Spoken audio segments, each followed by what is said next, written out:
All right, hello and welcome, come on and all to Festival Fights 2022 here at twitch.tv/Tampa University. We have some fantastic GranBlue Fantasy versus Top 8 action coming to you live here at Festival Fights in Riverside, California. What's up, what's good, what's cracking? My name is Kraken Atkins and I'm joined with the legendary one and only Spiral Heroes here in the flesh in Southern California. How are you doing today, Spiral? I'm doing great as always. Good to hear from you as well, Atkins, and great to see everybody in the SoCal scene. Absolutely, we are here. We are live. We've been running some of the pool matches over at twitch.tv/PushRateGG. They have been bangers. So we've been just kind of building up to this top 8 action that we have for you all. It's been a quite a few heavy hitters that we've been seeing kind of drop down the losers. Just really kind of unpredictable gameplay all together, and some familiar faces, some old faces in terms of like what this top 8 is constructed of. So for the people that we have on stream now, it looks like it is going to be Dadpool and Kenuran, which is the exact dichotomy that I'm talking about here. Kenuran, someone that's super present in the GranBlue Fantasy versus scene, right? Has a myriad of characters in terms of like the Zeta, the Narmaya, just a whole bunch of eccentric character picks. Going up against Dadpool. Dadpool is kind of like a multi-game specialist. Like, they enter a lot of different games, but in terms of GranBlue Fantasy versus, not really too embedded with it recently, just kind of jumping back into it. We did see him play earlier. He did have Beelzebub locked in, and there was a lot of just solid fundamental play, but definitely a person of the GranBlue Fantasy versus past.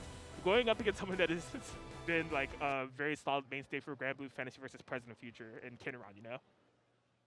Yeah, and we've seen Kenuran himself. I'm not sure if he's going to choose to rock out the Zeta here with the maybe the bun checks going on, or are we going through? But he's also a multi-character proficient person here with Zeta. He's got the Narm going. He's got Eustace as well, and even a Djeeta. Yeah, absolutely. I mean, here in Riverside for the Heatwave kind of local monthly that we've been running, Kenuran has been a constant top 3 placement. But just like you said, just myriad of characters that they've been able to deploy. This time, locking down with the Zeta, got to be going up against Dadpool with that Beelzebub action to go first game.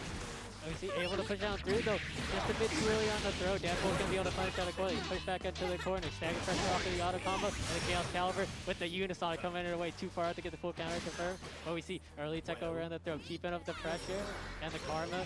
Give him Rhapsody going to allow him to bow out of pressure as you see the Arvis coming in through. Wall carry back out into the corner, fakes out the high, going out for the low, delay close heavy, and off of the Infinite Wonders and the Crimson Cleave. Should be able to get the link into the Resolute Sky.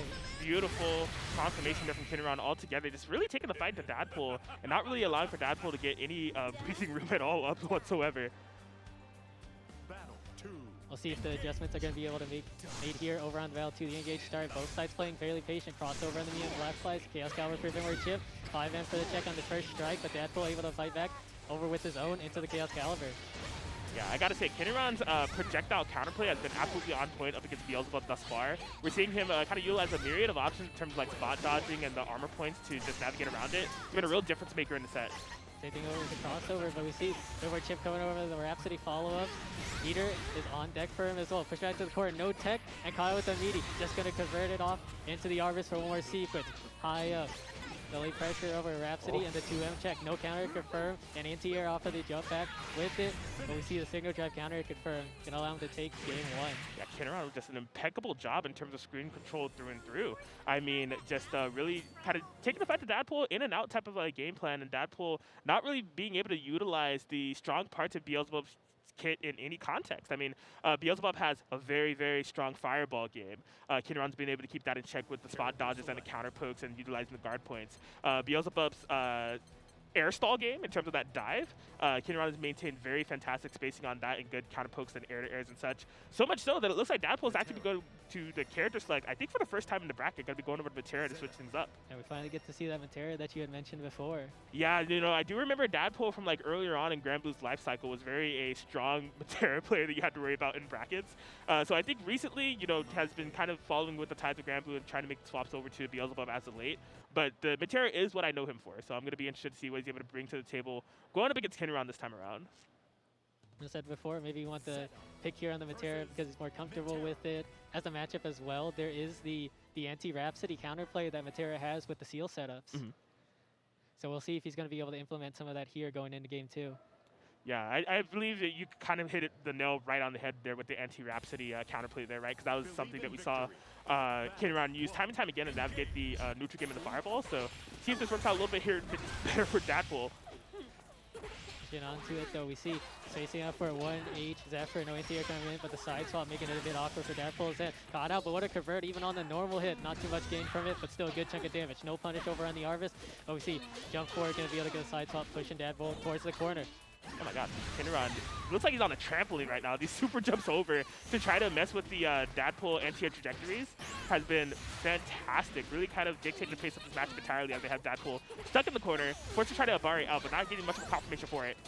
We see not even get the whiff fire shot on the early 2H though. Caught out the CO recovery over with the 5M here. Faking out the high, going low, and off at the end of Infinite Wonders.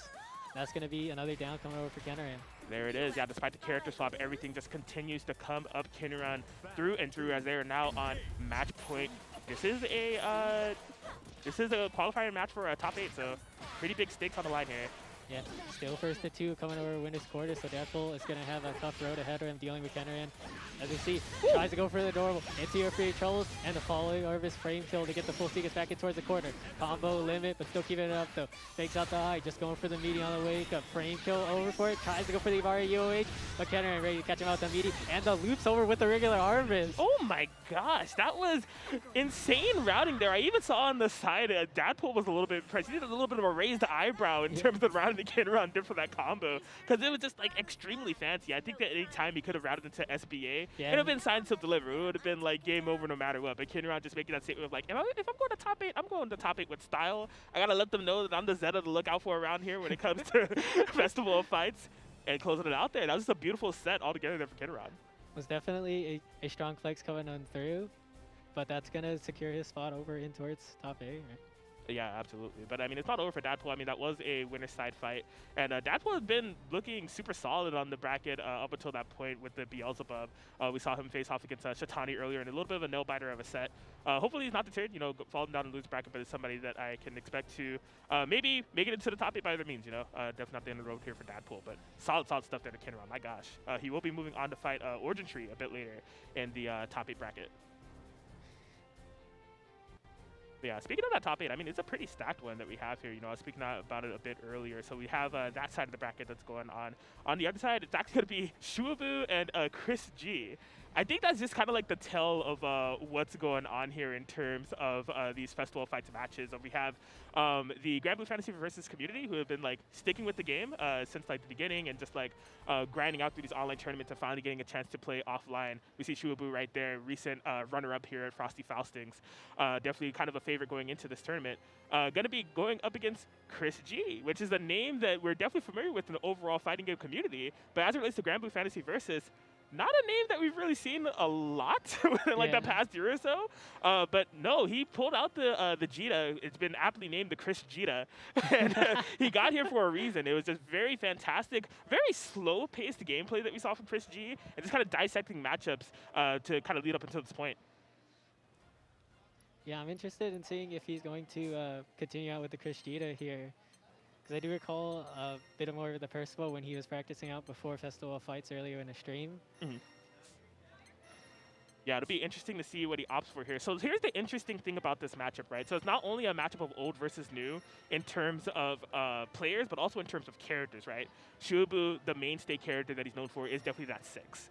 And 6 is definitely one of the newer characters. I don't know if ChrisG has ever even had a chance to fight it. And if he has, don't know if he's had a chance to fight it at the caliber of play that Shuaboo's going to be bringing to the table. You know, we're talking like top-level North American class 6 player over here. So it's going to be, you know, I feel like in terms of ChrisG's adaptation factor of what we saw in his previous matches, he definitely does kind of dissect the matches very well. But being able to do that at this level against a caliber of player like Shuaboo with such a newer character, maybe having to make so many adaptations on the spot, it's really going to be kind of pushing the limits here for ChrisG of what he's capable of. But I'm excited to see it. This like this tale of old versus new constantly in these brackets have been definitely insane.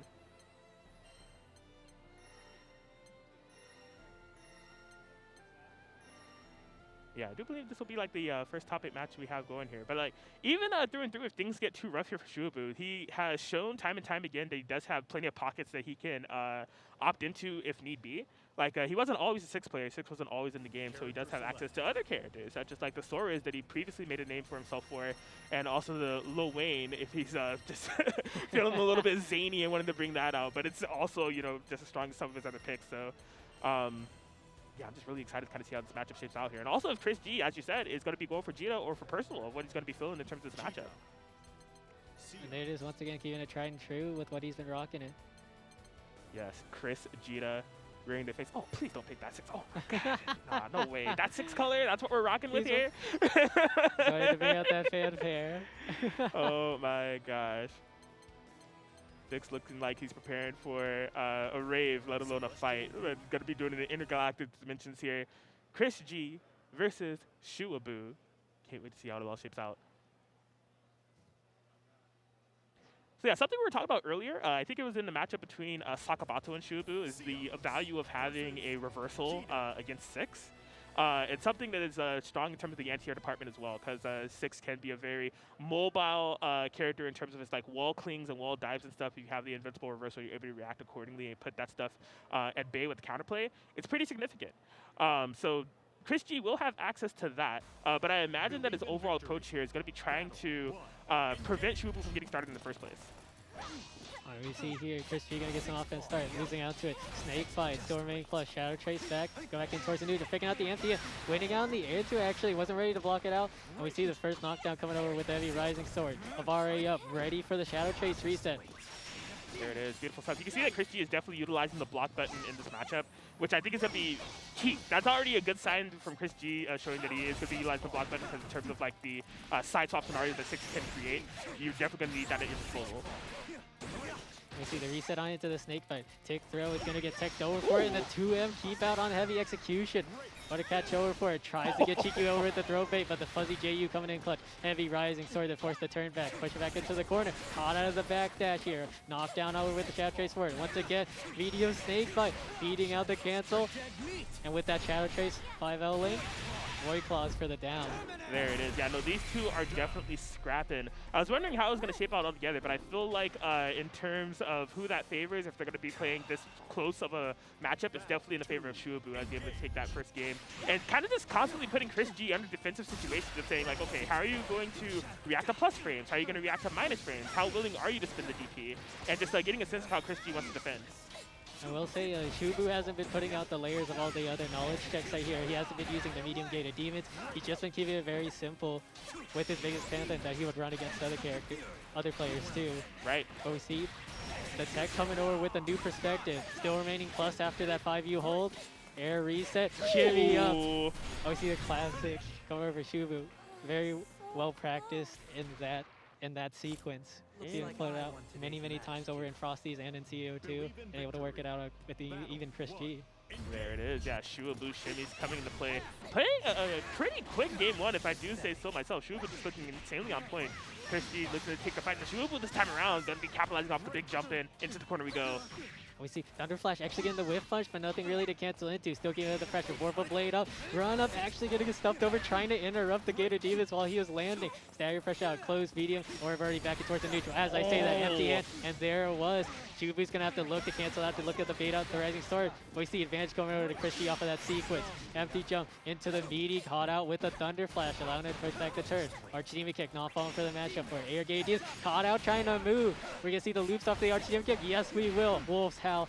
And the knockdown, no tech over away. Stagger pressure out, able to keep him up, but no crouch confirm. We're coming over that 2MC, taking out the empty end. ChrisG not biting on that bait here. Kyle trying to move, link on through, doesn't go right into the SSBA though. Just gonna go for another knockdown off with the Wolf's Howl. Shadow Trace back, Irrigated Demons, and the Fireball trap coming in clutch.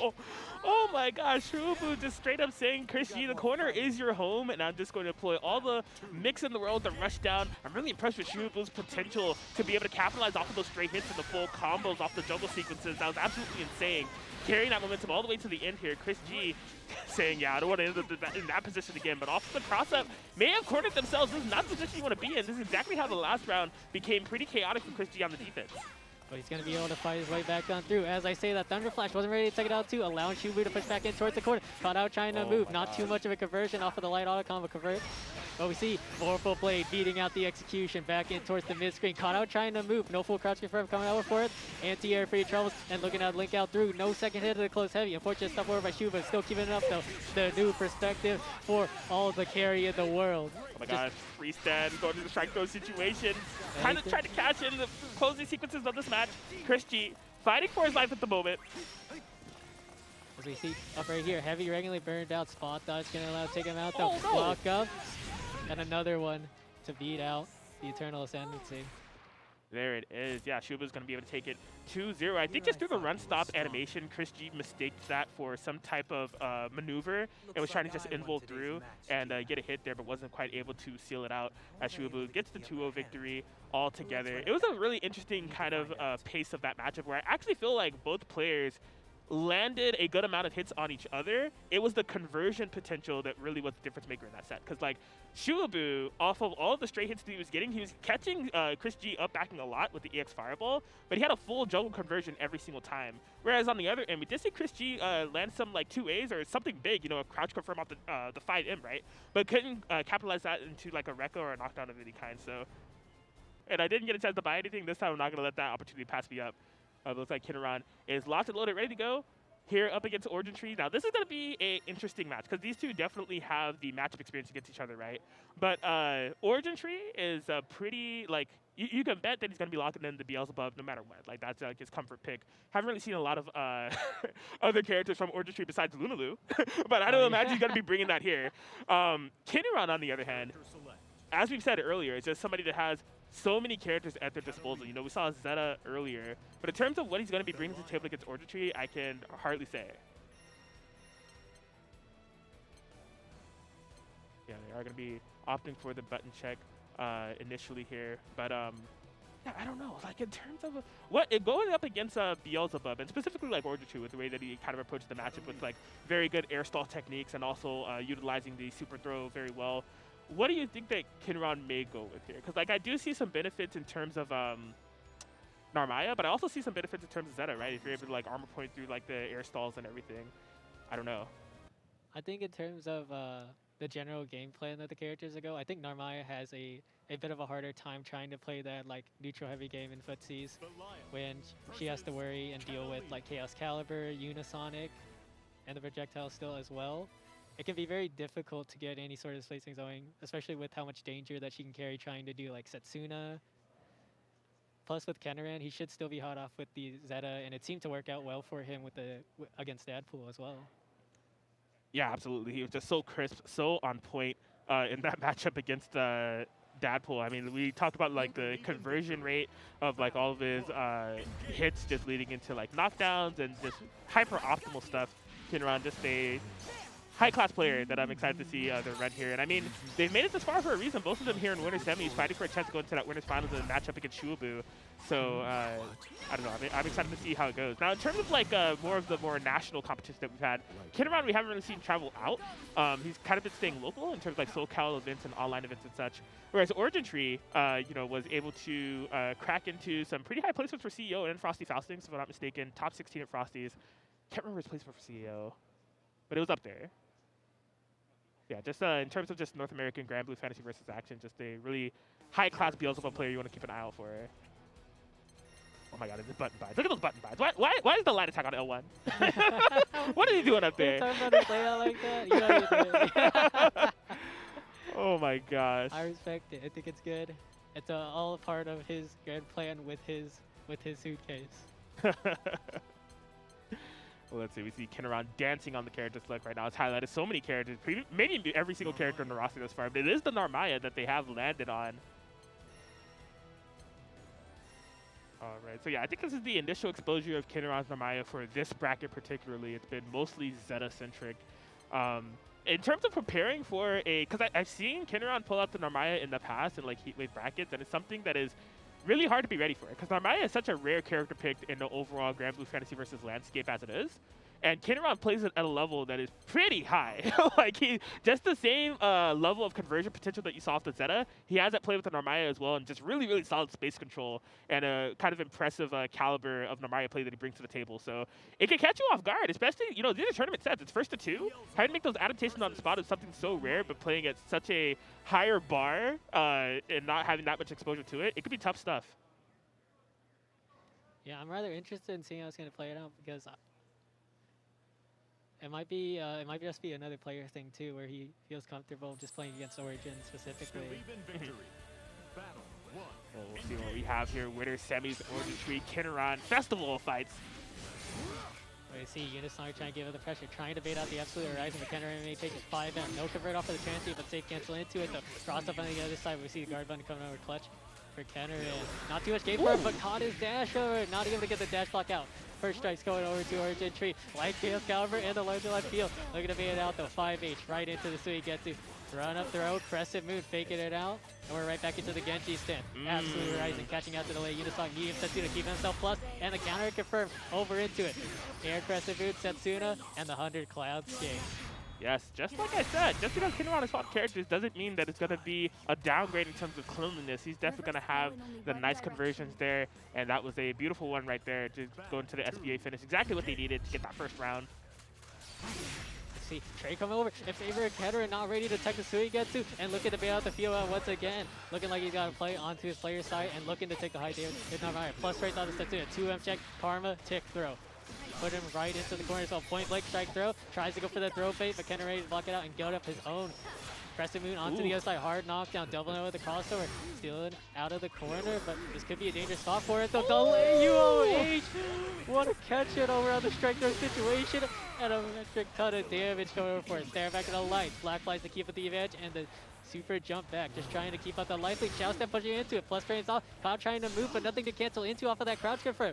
Cross over to the other side, delay coming over at Kenuran, going over if it strikes this time. Early tech on the run back, and another cash on the dash up with the black flies this time. There it is. Beautiful stuff. Yeah, that universal overhead counter hit was the exact momentum shift that OrijinTree was looking for because it was looking a little bit rough. But if there's one thing I know about OrijinTree's playstyle, he's not afraid to gamble. He's not afraid to go for those big callouts. I mean, we've seen multiple DPs block. And I imagine that those aren't the last DPs that we'll be seeing in the set. OrijinTree will push the issue. Case in point right there, right? Keep out to the advance. Heavy black flies here. Push back into it. Delay for the car. Back dash to avoid on the situation. Unisonic up and a hard bait. This time OrijinTree is ready to call out the absolute horizon. Push back into the corner. Not too many cooldowns to work with. As I say, that black fly's coming up though. Jump back. No link through over with the lights into the Genji. Delay throw off of the late throw setup here. Faking out the high. Early check out this time. Another call out with the Megan Carter at this time. But we see Kenuran able to bite back as a result. Air Crescent Move. Setsuna. Will he spend it? No, saving it out for it though. Absolute horizon, making it out though. No fields coming out for it. Whipping out the normals, run up throw. Safe jump. Staggering back over to the light. Oh my god! The Yuga Kagura. Saw it immediately with a jump. There you go. No way. Take out the Karma and the Anthem.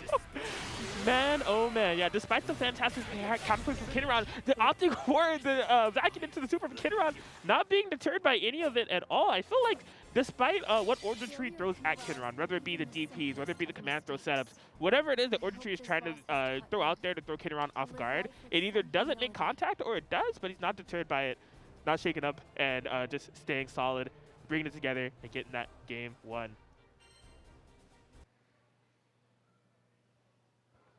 Are we going back to character select here? Oh, we are, but like I can't even say if I've seen OrijinTree, like I said, try other characters besides Lunalu. But like Lunalu will be a super eccentric, we're talking a Mokujin-esque character to bring it to a top 8. I think he's just going to character select, kind of compose himself, collect his thoughts. Getting a bit of a breather. Yeah.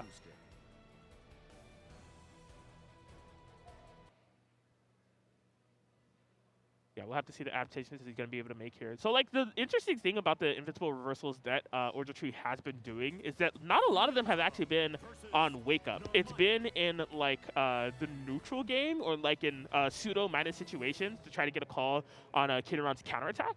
And I think Kenuran's patience is what's really kind of lending assistance with him in terms of approaching OrijinTree, because he's just like picking his spots very well, and when he does pick those spots, capitalizing in big damage with those nice confirms that he's been showing through and throughout the entirety of this set here. Yeah, he said he'll still be showing a no throw. Safe jump caught over with the Mugen Kagura. Cross up onto the other side. Not choosing to save up on it. A bar throw back though. This could be what he needs. Will we see the Absolute Rises come out? No, not quite. True block string out with Eddie Chaos Calvert, and the Black Flies burned as well. So he gets able to interrupt out the Karma too.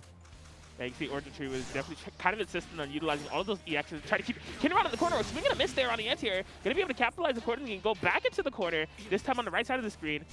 Going for corner to corner, and that clutch JU ready to catch out those two late anti-air. Jump in, that's actually good anti-air. No, able to get the free jump in time.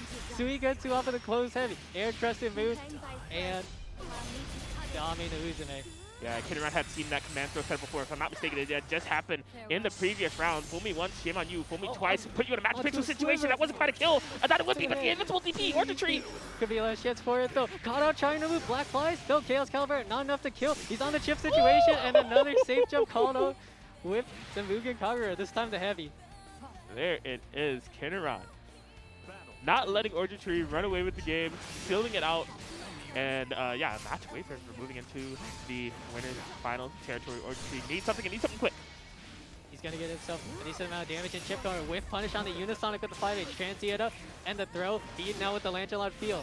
Bivor spacing control over with the Chaos Calibers. Air favor Kenuran, able to keep an advantage. Tick overhead, but just a 5-0 check for Origin, showing no fear. But Kenuran jumping back to avoid on the Karma. Delay Unisonic being out the Absolute Rise, just a bit too late out. And a catch on the spot dodge here. This could be what he needs. But no fear once again, fighting back over with the reversal. Able to work out for him. Crescent Moon over onto the other side. But another Abari throw coming in clutch for OrijinTree. Caught out trying to move. Like Chaos Calibur, not able to get too much for it. Might have been able to keep it going, but we see Unisonic to keep up the control. Ooh. The crossover beating out with the 2U Ami no Uzume. And what's that? Oh my god, is that going to kill? It is going to kill. Check? That's going to be down. You have got to be kidding me. Kenuran with just the fantastic check on the toes there, going straight into the SSPA and getting the entirety of the set 2-0 over OrijinTree there. And I got to say, I was really impressed with Kenuran's composure in the entirety of that match. It was very composed and very stoic. There were multiple times in that round 2 where Kenuran was opting to actually just stay still. Like in the matchup of where they were like in like the mid-screen game or a little bit beyond, Kenuran wasn't even really moving much. He was just kind of waiting to see how OrijinTree was going to approach. And then opting for those DPs or just those counter posts to kind of stuff the approach. And really fantastic usage of the Abari tools as well. Not afraid to go on the defensive of somebody who could be so threatening on the offense in terms of OrijinTree's Beelzebub. But he just dissected the matchup super well. I think he was really kind of strong and steady and not being deterred by, you know, Beelzebub and OrijinTree's approach. And just solidly took that 2-0. That was very impressive. Yeah. Kenuran definitely showed a lot of patience here, knowing that it was hard to use some of the tools like the Setsuna for zoning, choosing to opt out for using it sparingly, and trying to catch out all the Unisonics he can with the reversals as opposed to just trying to anti-air. There was one opportunity where OrijinTree had a good catch with an early JU on the jump in. But other than that, it was very difficult for him to try and keep up the approach and even try to open up once he did get those opportunities with the Unisonics. Indeed, indeed. Well, yeah, it's clutch decision making like that from Kenuran that will award him with the winners finals. Guaranteed top 3. They'll be fighting up against Shuaboo a bit later, but we have a top 8 that we're still running through here as we are jumping over to another match. I think I saw ThiccBlades come up there. He's going to be going up against Swagneto. Interesting stuff. Swagneto is somebody that, it's a name that I've seen. He was also in a couple of heat waves as well, so I've seen the name. I just can't quite remember who they play, but ThiccBlades, I mean, that was one of the last 3 matches that we had over on the Plus Frames channel. Just fantastic stuff with that Percival, right? Like, he really kind of put a fight on Cheese. Definitely a fan favorite there. Cheese falling off in the 9th place, but it definitely wasn't without a fight, a brawl actually against ThiccBlades, who just had top tier Percival play there. Yeah, I'm interested in seeing this will be my first look over at Swagneto. I hadn't seen him in any of the other online brackets over time.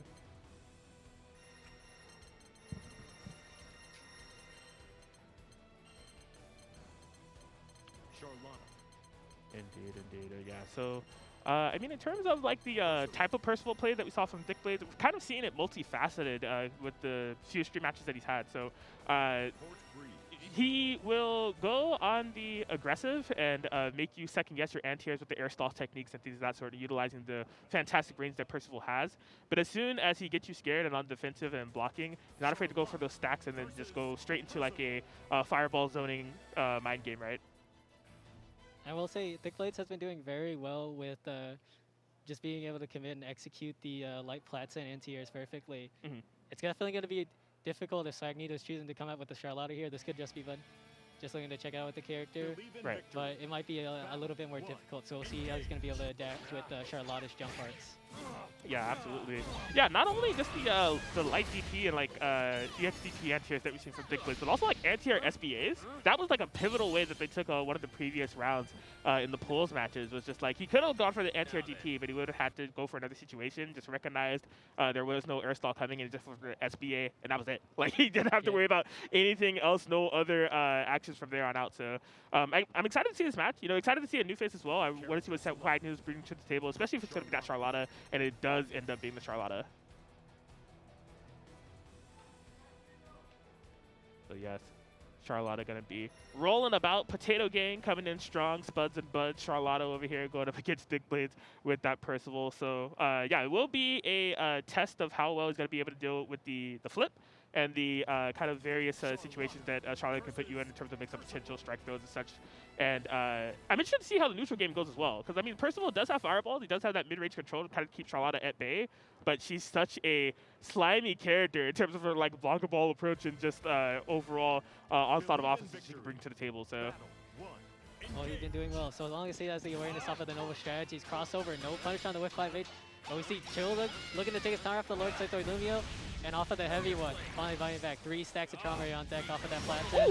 And does the Rising clean hit? Look at all the damage already, not even 20 seconds into the round. Man, that's like max range off that far heavy. Beautiful stuff there from ThiccBlades with the hiccup frame, but Swagneto trying to take the match to hit. Oh, a little bit missed based on a universal overhead. Oh my god, yeah, that call out though. Wasn't a punish, but caught him trying to move out of the closed heavy. 5M catching out the jump forward. It is already looking dire for Swagneto on the first round. See if he's gonna be able to bring it back, but ThiccBlades is looking quite comfortable over for it on Tundin. Allow in, Swagneto take the turn back. I see the Swifty's coming over for it. No strategy, not enough info on the flat send to beat out the pure bravery, but still able to get a bit more chip down. Slowly putting him towards the chip kill. Heavy start to Lumia, not able to interrupt the former part of it, but we see the air-to-air working out on ThiccBlades on that JL. I love how slow-paced ThiccBlades took that match. Like, as soon as they got the huge life lead, or there was a point where it's just like, hey, Swagneto's gonna have to like engage against me and just try to make a big momentous type of shift. ThiccBlades was just, you know, taking it slow, jumping back, you know, throwing out really low commit buttons and finding that last hit that they need under their terms, not forcing the issue at all. We see this could be the reversal that Swagneto needs here. Flying Nobility right into the tick there. Still keeping it plus over for it. 2L on the empty low. Call out with the flat sand. X-Seal just a bit too early. Caught him out with a throw here. Could be what he needs. Pushing him from corner to corner from the looks of it. What a whiff punch on that 5H with his own. Zerison not even able to clean hit, but still keeping at the event. Brush over into the normal. Wasn't ready to recognize it. No link off of the 5M. Already back into the corner situation here. Sweetie Skills duck under, but a bit of a scramble working out Swagneto's favor. Auto combo right into the noble execution. There it is. SSBA on deck from Swagneto. That's going to be a ton of damage. Pulls on him with a knockdown. Trying to go for something. Are you kidding me? Wake trying to call it a throw. Puerto, like Swords and Lumio still keeping the advantage. Oh my gosh. These two. Man, we're in Riverside, California, but I could bet that we were in Vegas with the way that they were gambling on those wake-up options there. What a crazy closing sequence that these two had against each other. But ThiccBlades able to keep it together, able to get that game won, but Swagneto trying to take the fight to ThiccBlades over this demanding mid-range game. Like, ThiccBlades is really just looking super calm over there, just saying, like, I'm not, you know, scared of Charlotta. It's up to you to approach me. You haven't been successful thus far. Let's see if you're able to do it. There it is. It's looking like a good start for it, though. Caught him out with the overhead. Take there too far out, but caught him with the crossover. Still able to get himself out of the corner. +1, not enough to be a safe jab. Holy Ladder denied out. We're back in towards the mid-screen. Crouch confirm over to the Horizon. What a late cancel. Was that a safe jab? No, it wasn't. Full damage off of the Brilliant Moon. We're back in towards the neutral. Shiny Onslaught burned over for it, though. No anti-air, no Holy Ladder available. We see 5H out. No clean hit. Would have been enough to kill, but caught him trying to move with the Medion Zundan. Man, oh man, I was wondering how the indie sequences of that round were going to play out, because previously ThiccBlades has been, you know, sitting on the life lead, playing comfy, you know, kind of just dictating the pace under their terms. But on that Magic Pixel, able to find the clutch hits that they needed in order to close it out, and they're surrounded with being able to take this over Swagneto. Tries to go for the cheeky reset on the run-up, but Thick is ready to take it out of control. with the DP here. Air block though, wasn't ready for the full punish. Not enough blockstone to work out with. Spot dodge on the mop, no punish, but caught him trying to mash out the 2L. And the crouch confirm coming off the Swords of Lumio. Still plus over on that hit. Nothing else to work with the cooldowns. Will he cash out the SBA? No, just gonna reset off of the full auto combo. Zeryzen blocked out. We're back in towards the neutral. Wishgriffer coming out with the Lone Wolf here. No but way! Anti-air with it. Doesn't try to keep it safe. Oh my god, that's one of those first to two knowledge checks over there with that Percival super holding it and able to get the air unblockable. Swagneto was looking pretty decent in this round thus far. Still has a little bit of a life lead here, but you can tell that it's tense. You can tell that he's feeling the pressure, feeling the heat as those bars are going up here for ThiccBlades with those Percival stacks. Yeah, all of a sudden, ThiccBlades is the one at 4, and Connor's run up with the heavy flats and not even the anti-air. And the JU went out the anti-air. Blocked over onto the high. Heavy start to Lumio, still has another chance. Now you click the chip, but Connor trying to stand up with the swing skills. Wait, but he whiffed! No execution, and the close line. Oh my gosh, what a heartbreaker there for Swagneto. Had the life lead, the victory just kind of slipping between his fingertips, couldn't keep the entirety of it going. Got the clutch of the command throw, but just dropped the juggle, and ThiccBlades able to keep his composure and take it 2-0. That's such a heartbreaker if you're Swagneto, man. Oh my gosh, ThiccBlades was on another level. He just did DP in neutral. Like, it's just an EX DP out of nowhere. Oh my gosh, solid stuff to ThiccBlades altogether. We saw how he was. Game 1 and Game 2 were completely different games. Because Game 1, ThiccBlades was just taking it slow. He's just like, yo, I'm gonna get my hits. I'm gonna get the life lead. 4-shooter approach, I'm cool. Anti-airs, I got it. Ground checks, it's all good. But then in Game 2, we saw Swagneto making the adaptations and putting ThiccBlades back against the wall. And then he's like, all right, I just gotta find a way to close out. And then ThiccBlades just like, nah, hit confirm mid-screen, I got it. All your life is gone. No, just EXDP in neutral. It's there. I got it. Get out of there, please. Like, that was insane stuff there from ThiccBlades, showing that he's able to clutch it out, but also keep it solid when need be. Beautiful stuff. Coast-to-coast meetups at some tournaments, and also just having regional heroes come out and play, such as like for festival fights through some of the competitors that we've had here today. It's just been a beautiful story for this game. I'm really interested to see how it blossoms and evolves over the course of this year with more offline tournaments coming back, right? Hopefully GranBlue Fantasy Versus is able to have even more of an offline shine as these offline tournaments come into the fold, you know? Yeah, I mean, as someone who's had started commentating like about a year into the game's life, it was really crazy seeing everybody from like the Midwest to the West to the East playing all these tournaments and seeing how it grows and evolves. And with the more recent price drops, I'm really happy to see more and more people getting into the game with the permanent price drops, with the base game being only $20 and the entirety of the game with all of the DLC characters, including the 2 recent ones, Vera and Avatar Belial being only $50 with the Legendary Edition. So I'm really excited to see how it push forward more the locals, because we've seen how much the GranBlue community is willing to come out here and support it with. There's great showing at CEO with the emphatic stuff over at Frosty Faustings. I'm really excited to see how many more of the top players will come out of the woodworks, or those have been coming up for it. Indeed, indeed. You know, the GranBlue Fantasy Versus community, a mighty one, and one that I, just can't wait to see the development of over the time frame of this year. In terms of somebody that's been sticking with GranBlue, oh, don't dab on him, Sakabato. You ain't got to do him like that. Sakabato coming up to the stream station. Now, similar to Kenuran, right? Definitely a player that has a ton of characters at their disposal. Charlotta, Djeeta, to name a few. They used Fairy previously in one of the off-stream matches that they had against ThiccBlades, if I'm not mistaken. Going to be going up against Shatani. So this is revisiting some of the like old versus new storytelling that we have here throughout this top 8 bracket with previous sets that we see, like Shuaboo versus ChrisG, right? And a couple of other matches to where Sakabato is somebody that's been, sticking through the game throughout the entirety of its life cycle. And Shatani is jumping back into the fold, but has been utilizing Avatar Belial throughout the bracket. And that is just like, not only one of the newer characters, but between the dichotomy of Avatar and Belial and Vera, a little bit more on the rare side, a little bit more of like a niche pick.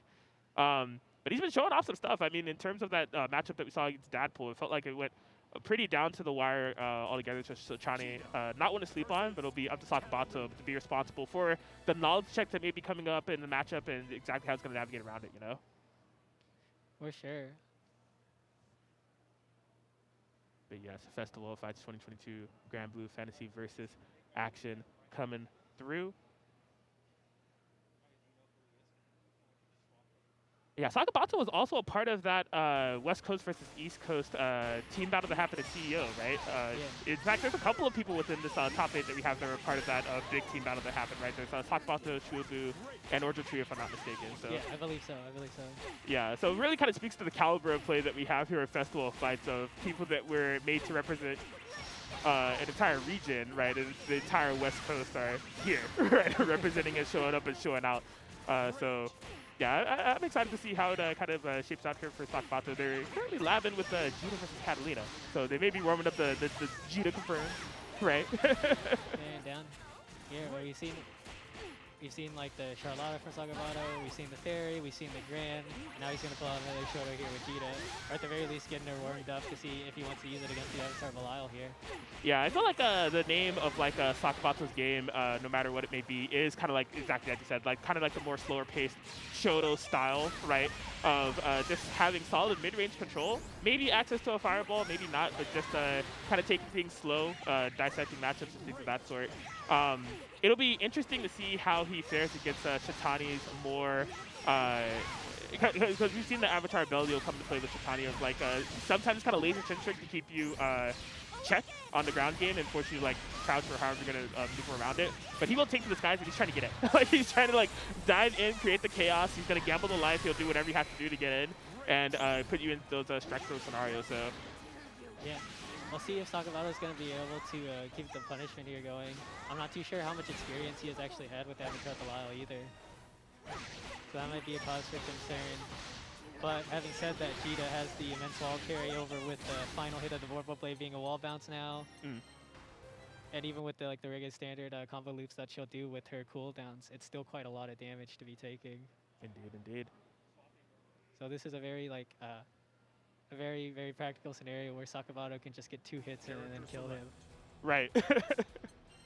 Well, we see the man, the myth, the legend himself coming fresh off of a multi-blood set, going straight to the GranBlue, into the fray he goes, multi-game specialist Shatani here with the man bun showing off over here. Now, yeah, we've been talking about it, the Avatar Belial is what we can expect to come into play here, but just excited to see how effective it will be. Because I imagine that Sakabato is going to be ready for it, right? Like Sakabato plays a lot of the DLC characters themselves, right? They just kind of cycle through multi-character specialists here. So I don't feel like the knowledge checks are too much that'll come into play. It'll be up to Shatani to kind of level up and play on those layer 2 mind games rather than at the layer 1, you know? Get a sip of that liquid death. Liquid death. The most terrifying can, but it's literally just water. Thank you so much to them for sponsoring. Same thing over with the other product here. We got Red Bull coming in with those sweet-ass coolers and some very nice energy drinks that'll give you wings. Yes, absolutely.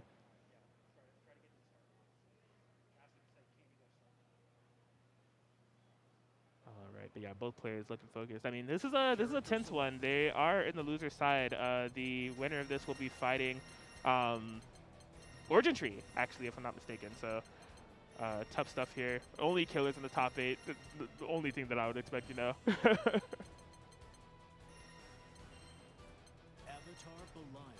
Avatar Belial. And Charlotta. Okay, so maybe a little bit of a mix up there. It's just like, you know, I'll lab the Djeeta, you know, so I get this muscle memory for later. But for you, nah, man, I got the Charlotta for you. maybe something to go into the back part of the set if he's not able to take it out with Charlotta here. Yeah, so it looks like they're good to go. Got to be jumping straight into it. But yeah, like we said, no matter what the character pick is for Sakabato, the game plan remains pretty uniform throughout. Of just like very solid, footsie-centric, Shoto-esque type of approach to the matchup. It's good if there's any chaos that's going to be happening in this match. It's going to be at the disposal of Shatani with that Avatar Belial, seeing if they're able to simply create some chaos out of the Nether here. Yeah, at the base, it might just be with how well Sakabato can deal with Avatar Belial's tools. And vice versa. If Shatani's going to get an opportunity to bust that Alpha, he does have the zoning, but he has to be careful with how much Charlotta will like to approach out with the jump. Wings bestowed, right into the snow list. Caught him out with the Chrono Fashion off of the 5M, pushed back to the corner with the Rejected Truth and the Destructive Illusions. Crossover to avoid out the AU Pact follow-up though. Yeah, I mean, you can see Shatani definitely doing a fantastic job thus far, but part of Avatar Belial's mechanic, you know, is like for some of the specials that he uses, he sacrifices life, right? And so you're seeing how that's come into display right now. Sakabato has only landed one big hit, but the life bars are even, despite Shatani landing the majority of his hits in this round thus far. And there it was, just 2 solid hits with the heavy shining onslaught. Caught him out trying to walk block, but wasn't able to get it in time. And off of the brilliant moon, that's the first round going over to Sakabato. That's the dangerous, dangerous game that you play when you play Avatar Belial in this game. It's like, yeah, you have access to some pretty neat tools, but you're sacrificing your HP in order to play the game, essentially, and you don't have a way to get that HP back. So you could be putting yourself in 2-touch scenarios, which is like not really something that's emblematic of GranBlue Fantasy Versus as a whole, but just the risk that you take with sacrificing your life bar, utilizing it as a resource. Yeah, and we see just like he's only landed like a few secure hits, and they were all small hits as well, but Shatani's already at half-life here. At the same end, though, he's been able to put Sakabato to half-life with his hits and the pack follow-ups as well. Meter is on deck for both sides. With punish on the blind devotion, able to get the wall bounce too. Brilliant moon. Not going to be enough to kill. No clean hit, but a bad situation off of him. Blocking the pure bravery. Still remaining plus off of that. Back and forth here. Holy ladder. That could be what he needs. Wall bounce after the Carnal Passion. Close heavy. Combo routing here. Needed the close medium. That's the one that's fast enough court. But we see a catch on the spot dodge. Just going to allow Sakabato to take game 1.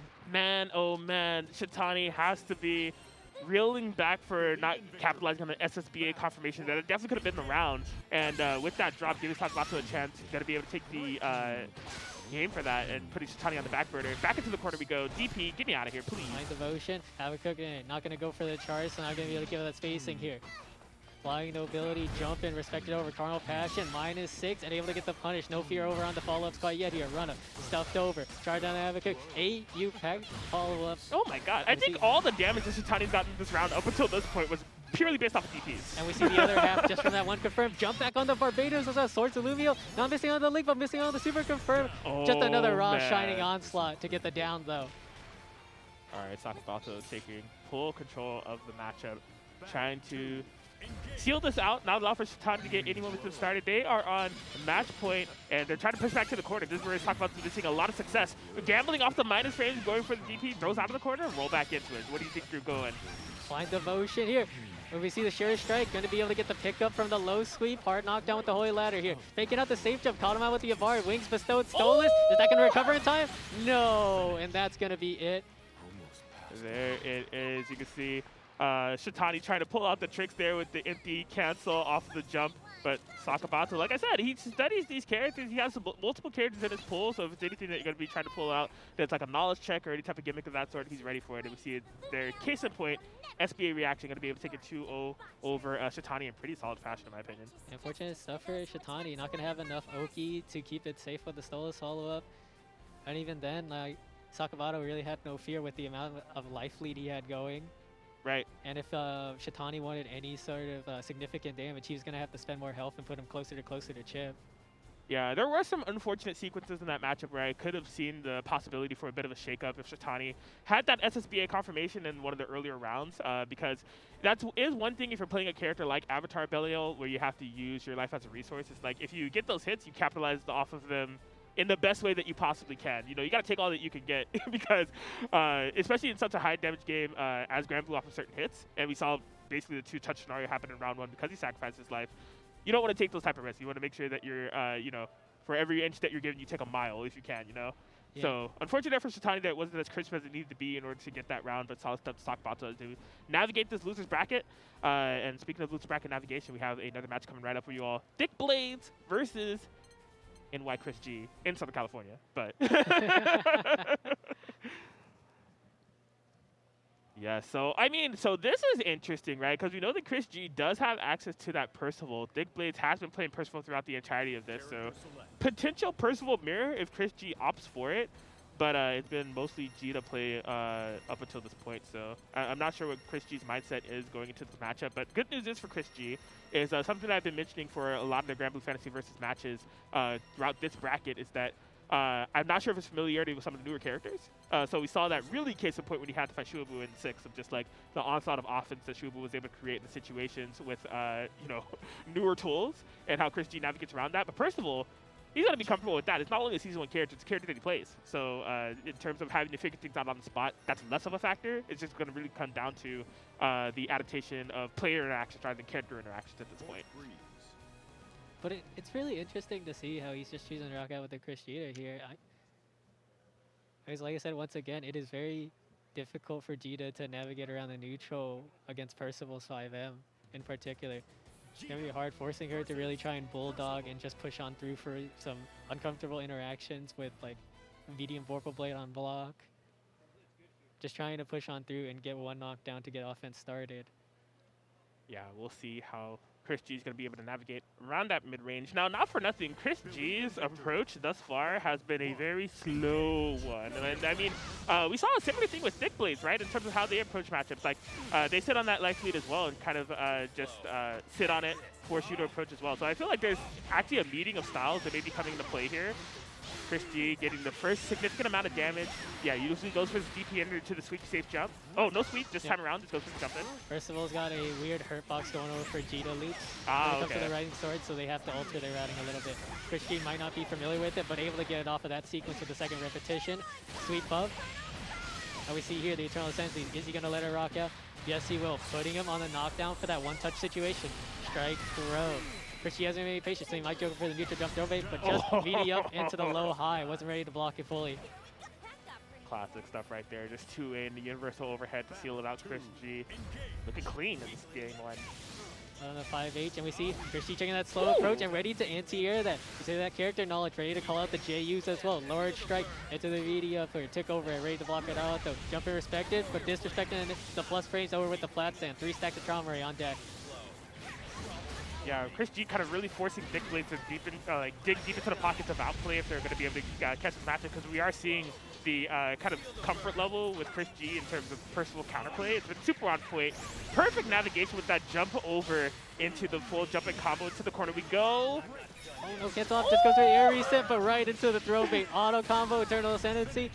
Not even going to go for the full sequence, just letting the 2 hits rock out for the down. Oh man, you talk about take the throw propaganda, and it's always something that's in the back of your head of like, oh man, should I take the throw? And then case in point situation right there, why sometimes you should. That universal overhead giving GranBlue a full cash out of damage the first game, and he is looking solid carrying that momentum into the second game here with that reaction DP. Another cross up here. Yeah, messing up the Platson input there, I believe, on the DP.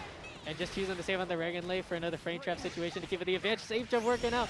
Mess it up for it. 5L Link and able to cycle through with the Vorpal Blade. Going out for the wall bounce. Close heavy. Just going to go for the knockdown. No tech coming over for it. Gone to the other side, but the Amari trauma ray.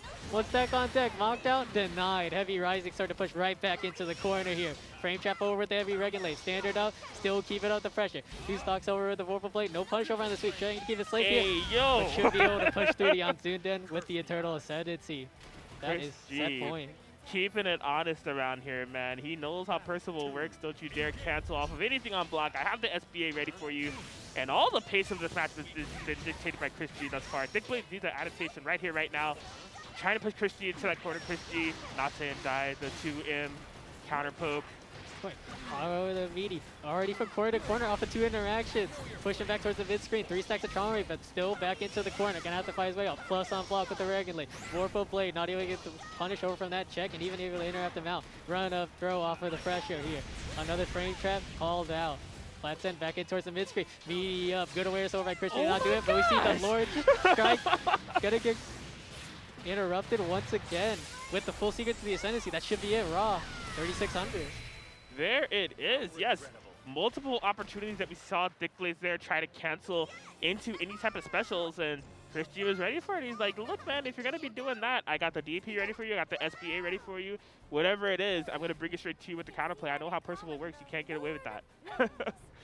Great stuff. And I mean, solid, you know, display of just keeping that good defensive mindset available, right? Because at that point, we did see a little bit of like more aggression from GranBlue that we've seen in previous sets. I think he just really kind of felt in a good flow of things of just like, okay, I'm definitely calling out ThiccBlades very well for how he's constructing his pressure. I'm getting these knockdowns. I might as well take advantage of it, right? I'm going to push the issue, really take the fight to him. But then when he would like slow down and like go on a little bit more defensive, he wouldn't go back. He was just like, okay, how's ThiccBlades? Is he going to constantly kind of go for the special cancel? Am I going to be able to DP interrupt this? Like, let's see how he's going to approach me. And he just had solid counterplay every single time. That was very impressive stuff there for GranBlue. Yeah. Honestly, ThiccBlades wasn't able to adjust in time to try and go for more hit confirms as opposed to just dialing into the cancel every time. Yes, absolutely. So this is going to be putting ChrisG in the top 4 territory here, Festival Fights here for GranBlue Fantasy Versus, which I got to say is a pretty impressive trek to have made thus far for the type of players that we have here in this bracket. You know, a lot of SoCal and West Coast favorites in terms of just like overall player strength, the people that have been sticking with GranBlue Fantasy Versus overall. Speaking of which, OrijinTree we see on the setup right now going to be facing off against Sakabato. Definitely 2 favorites on the West Coast. Only one of them will make it through, though. Yes, indeed, indeed. I almost feel like, let's see, was this a matchup? So Sakabato was sent to losers by Shuaboo. I remember that matchup now. So yeah, we'll have to see. So, oh my God, was it OrijinTree that played against he played against Charlotta earlier, right? If I'm not mistaken? I believe so. Yeah, against Shuaboo, right? Possibly. I'm not quite sure. Yeah, just going into the button checks here, but yeah, I'll be interested to see how. So, if there's anything that we learned about, it's not that learned. It's just something that we definitely know about OrijinTree is the gamble factor, right? Of doing those DPs kind of wildly within the neutral game off of minus situations and capitalizing accordingly off of that. Just going for really eccentric decision making when you at least expect it, and always keeping you on your toes. Utilizing the teleport super well. But these two definitely have the matchup experience against each other in terms of like the hometown, you know, these two SoCal players. So Sakabato knows a little bit what to expect on the player end of things. I would just be interested to see how they're going to approach it. You know, I feel like Djeeta may be more of the better pick because you do have access to the fireball, right? Rather than having to tough it out with Charlotta. But I don't know. It'll be. I'm interested to see his approach here in terms of the character select. Either way, he'll have a reversal to challenge any of the delayed Unisonics, as long as he's able to keep up with the timings that OrijinTree will have for him. Yeah, you see OrijinTree there. Too good for chairs, man. He has to sell out the Pelican every single time. It gives him power. You know, he's able to absorb the power from the Pelican in order to bring out the Beelzebub play that we know and love him for. Sakabato here actually kicking it old school, locking in the Grand. That is not the character that he has at his disposal. Maybe seeing some boots flying around the screen. I said it's still at the core of the show. It still has the fireball, still has the reversal, and still has like a strong neutral skip tool over with the overdrive surge. We'll see if he's going to be able to utilize it.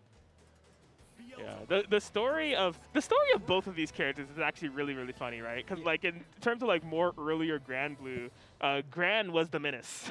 Like Gran was public enemy number 1 or 2, depending on who you ask. But he was just like having a tear in terms of just like performances and really like the problem character. But now through patches and just the evolution of this game, he's a little bit more rare nowadays and sitting in the more like mid-tier-ish spot, whereas Beelzebub was a character who is suffering from success, right? In the beginning was not considered too highly, but just throughout patches and development of the character, he's one of the best in the game, if not the best in the game at the moment. So a full kind of, dichotomy of characters here. We see here OrijinTree starting off very strong. Only 30 seconds into the round, putting Sakabato to less than half HP. As they go back towards the neutral, not falling for the karma, but still plus on block. Hard knockdown with the black flag.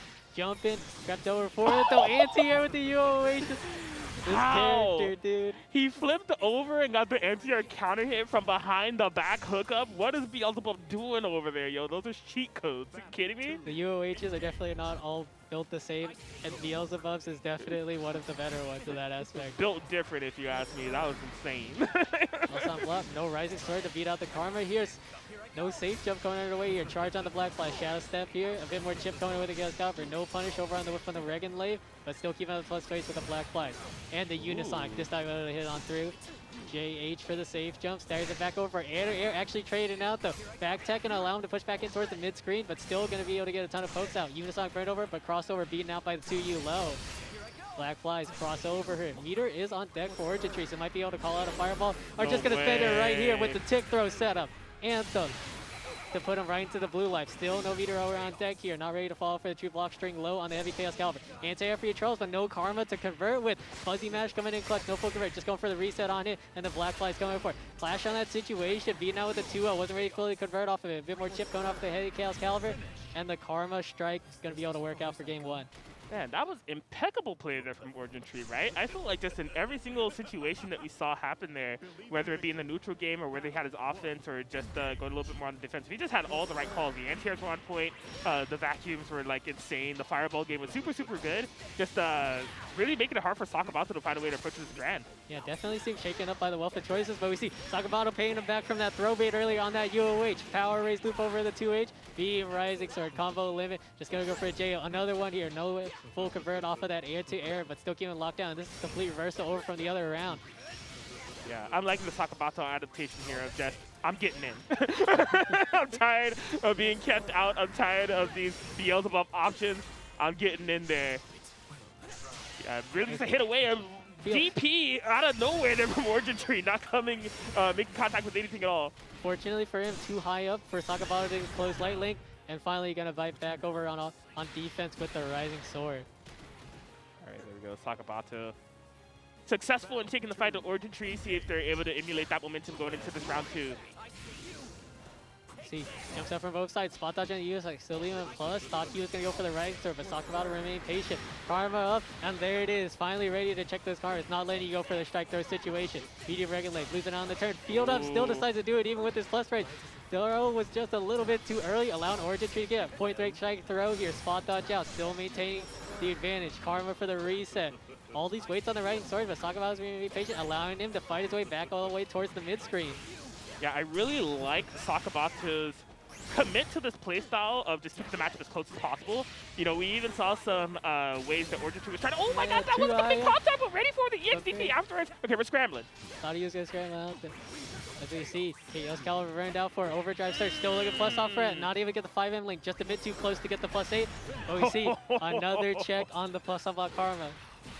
I love it. I love it, man. Yeah, Sakabato, this is, I think this is the exact adaptation that he needed, right? Because we do, as we've been saying time and time again, more of a slower paced mid-range type of game, but with him just like taking the fight to OrijinTree, going in, forcing these constant strike those situations, and having the proper DP approaches for the gaps and the vacuums, it's been definitely a difference maker.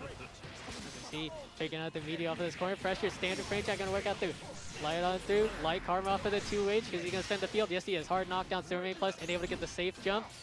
Black flies for the reset, caught out trying to move with the 2U, no link on through here, true block string off, and the black sphere, ready to block it all out.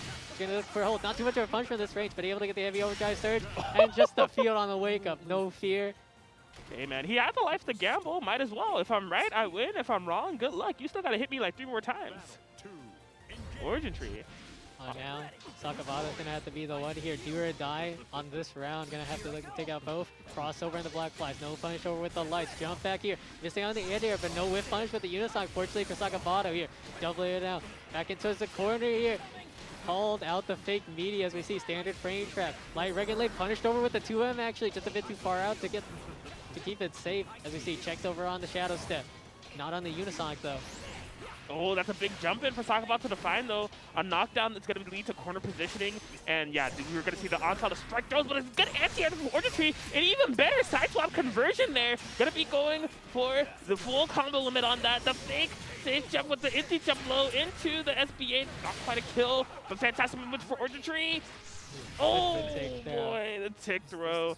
And OrijinTree going to be able to take it 2-1 over Sakabato, move into the top 4 territory. And man, yeah, OrijinTree just proven a little bit too powerful with the power of the Pelican underneath him, fueling his actions as he dictates the pace and takes that matchup. But I mean, good stuff to Sakabato, because there was definitely a switch up in terms of the pacing of that matchup that we saw there, right? Because in the first game, all OrijinTree. Like, it felt like OrijinTree could make no mistakes. The anti-airs were super on point. We even saw that very impressive anti-air side swap conversion that he did, which was pretty fancy. But the fireball game was getting super overwhelming, and just overall control, it felt like a very OrijinTree pace of matchup. But Sakabato was just like, I'm just gonna come out swinging. I'm taking the fight to you. I want the frame traps. I want the DPs. I want to scramble. We're just gonna see exactly how that works out, and it definitely kind of forced OrijinTree to utilize more opportunities for escape. So we did see a lot of dives out of the corner that weren't checked, and I think that was huge, because right when in the game 3 when Sakabato was getting OrijinTree pinned down, having when Sakabato was getting OrijinTree pinned down, OrijinTree having access to get out of the corner, getting out of dodge, and not having to be under that onslaught of offense was a big difference maker in that game 3. And we got to see as part of the adaptations that OrijinTree had to make once Sakabato got the second game in, looking to be a bit more patient with his block strings to catch out Rising Swords. Wasn't able to catch out too much, but still able to push on through with very strong conversions as well. And the big turnaround there, definitely on that round, was the call out on the fake jump and not able to properly safe jump it out after that late tech situation. Indeed, indeed. Well, OrijinTree will be rewarded with the top 4 positioning. We'll be going up against ChrisG a little bit later, but we have a winners final to play here. Shuaboo and Kenuran up on deck. And yeah, the story between these two, they've met in the winners finals before for some of the offline tournaments that we've been running at Game Lab. Some of our strongest in terms of SoCal player base that we have here. But a little bit of a difference here. So Shuaboo is a name that you recognize from outside of Southern California offline tournaments because he's been making waves in the offline tournament sector all across North America. And CEO and Frosty Fausting's having consistent top 8 placements there and just a overall very, very strong 6th player in North America. Whereas Kenuran, has definitely had some online tournament placings, but in terms of offline results, has been mostly contained to Southern California, right? So this is putting on display the matchup of these two, but letting Kenuran get some shine on a very grand stage in the offline realm that I think is definitely going to be turning some heads. And this is a matchup that you would have seen very often. They play each other very much so at Heatwave. Mm-hmm. We've seen that before, but also in the online tourney atmosphere when WNF Online for GranBlue was still running. You got to see these guys play very much so. Yeah, absolutely, absolutely. Now, I mean, the question that we always have to ask when we have Kenuran on the station is, where is he going? What is he picking? What is he feeling like? What is the flavor of the day for Kenuran character selects? I mean, we've seen such a crazy level of gameplay of Kenuran on multiple picks. And just for the context of this stream, it's been Vera and Narmaya, but he has others that are available UL. I'm wondering if we're going to see Vera. I know he definitely has a Vera that he's been working on recently. That would be an interesting thing to pull out here. Especially in a winner title set, right? Because most of the sets have been, all the sets have been first 2 up to this point. This will be a first to 3. So you do have a little bit of wiggle room if you do want to take a little bit of a gamble with a newer character like a Vera, or just throw things completely off track. I'm interested to see what these two are going to be bringing to each other. That's definitely interesting you bring up. I think in the history we've seen a good amount of characters that Kenuran's run against the Shuaboo 6. I think he's going to be no business here with the 6, but Kenuran, I've seen him play Narmaya against it. I've seen him play Zeta against it. And off the top of my head, I believe those are the only 2 that I can recall. But I'm sure that he's experienced it enough to at least have a good idea of what he wants to go with out of all of his characters. Yeah, he is doing the character select dance. And speaking of dancing, it's the UL that he's going to be locking in the dancing character over there. Now, this is going to be interesting in terms of what UL's going to be bringing to the table. Big thing that I always like to focus on when it comes to catapulting against Shuaboo, having access to a reversal. He does, right? He does have access to that EXDP to kind of get out of the pressure situations and some of the anti-air approaches if Shuaboo commits to it. But I don't know. The UL pick does kind of surprise me a bit because she is... I think we'll be seeing very similar approaches in terms of win conditions, right? Of just kind of overwhelming your opponent with offense to strike those situations. I think that Kenuran wants to maybe emulate that and take the fight over to Shuaboo and capitalize when he gets those situations going. So, winners, finals, festival fights. Here we go. Shuaboo versus Kenuran. Execution, third dance 5M, but we see the Thunder Flash off of that 0 situation, faking out the meat, going for a throw, already going right into a new perspective. No, he ended up Garen, still safe on that actually, medium execution, not falling for the Archdemon kick frame trap, as we see Air Gated Demon, 2H up, Shadow Trace back, not even able to get it up. Able to cycle on through, tries to force his turn back, we see Fox Flame, crouch confirm, and already a good chunk of damage even in towards the mid screen. Say it's 5L, gonna be looking on through here, safe cancel onto the start of the sky here, and he'll be able to link out through with the Gated Demons as well. All right, even on life here, you can see Shuaboo trying to use those EX records to force Kenuran into the corner. The double overhand off the jump and has the conversion ready as well. Beautiful. Dance, but not enough to kill with the lower damage SBA here. Jay, you caught him out on the front side instead of the cross up. Gated Demons, Hanarashi going right into the third stance. Thunderflash trying to catch out a follow-up, but nothing gained from it though. Is he close out to the chip? No, one more interaction. Run up, throw. Could be do or die. Has to be careful at the end here, but can remain patient here. Spot dodge on the EN. Cracked a little bit too soon, and Shuaboo's ready with the hard read. And the follow-up. The hardest of reads. In your construction of pressure and in your snowball game like that, if you're factoring in a spot dodge, that is definitely a big play to make that paid off in dividends there for Shuaboo. So we see execution, reset to the snake bite here, delay up, bad spacing on the Hien here, allowing Shuaboo to get the loop going with the execution. Arch Demon Kick right to the Wolf's Howl. That was a massive grip of damage. Wasn't even 20 seconds as we push on through. Thunder Flash catching the late meaty here. Taking out the meat, doubling up for it. Gated D's give it the plus rate. G back up into the UOH. But we see Kenuran going for the Abari regardless. 2M for the keep out. Already decent chunk here. New perspective. Execution. And tries to go for the Thunder Flash here. Tries to go for the run-up throw afterwards. But we see two late techs here. Caught him trying to mash out the other time. Starlet Sky Bird over for it. Push down to the corner. One solid hit into the Star Sky confirmed. Keep on with the plus rates with the heavy Flox Flame. Another check. Thunder Flash off of it. Gated Demons, no whiff punish, but confirmed into it. Believed in it just a little bit too hard. And off of the Sapphire Dance on block, Shuaboo's going to get the run up close heavy for game 1. Yeah, and that has to be nerfs coming into play, man. That is one fantastic thing about UL's kit is that she does have that double hitting far medium that makes situations like that really easy to hit confirm off of. Because you can have be like, okay, didn't make contact, I have like a second to hit confirm it, and now I'll pull the trigger on the SBA. But it was just completely botched confirm there that led to the subsequent victory there for Shuaboo. Unfortunate stuff. Just a bit too slow to catch it out there. And we see Belial Dash caught out with the medium snake bite here. Stagger pressure off the 2L, run up throw. Meaty JU, Storming plus over it. Same thing on Kenuran's end, losing out this turn as a result. Shimmy up, not falling for it. Shadow Trace back, still keeping it safe from that advancing 5M. New perspective, side swap. This could be what Kenuran needs. One ball bounce out, but a Thunder Flash to bow back. So long. Hanarashi low, still safe on block with the heavy version that time. JU onto the other side. Here are the plus range, but the execution out from neutral. Misconvert over into the medium arch demon kick, but still keeping up the pressure. Backdash caught out with it for 5L. Tick throw set off of the Gated Demons. Walk back up. Standard frame trap. Shadow Trace forward, and just a bit too late on the check. Off of the close heavy. No SBA needed, Shuaboo. Just onslaught of offense, man. I don't know how many times I can say it. Once he gets started, it's so hard to get him off of you. I see missed whiff punish over with the 2H right into the third dance. Tries to go for the normal, but we see already a ton of damage. Crouch confirm into the medium arch demon kick and the Wolf's Howl push back into the corner. Another whiff punish with the confirm. 2 interactions already near 30% life and able to work on through. No counter hit confirm over the Gated Demons. Cross up to the other side though. Kenuran might need this reversal, because Shuaboo might be looking to take out game 2. If he can get one solid hit. Are you kidding me? Claws actually safe. Time. Stands 2M, remaining clutch in that scenario. And no super as well, but still only needs out the one hit. Walk up throw. Got the check coming over for it. Not going to be enough to kill off of it, but still has another scenario off of the stance 2M. No, fakes it out. Goes for the throw. Neutral jump throw bait. Shuaboo remain patient. Hanarashi pressing out forward. 0 on block with that 5M.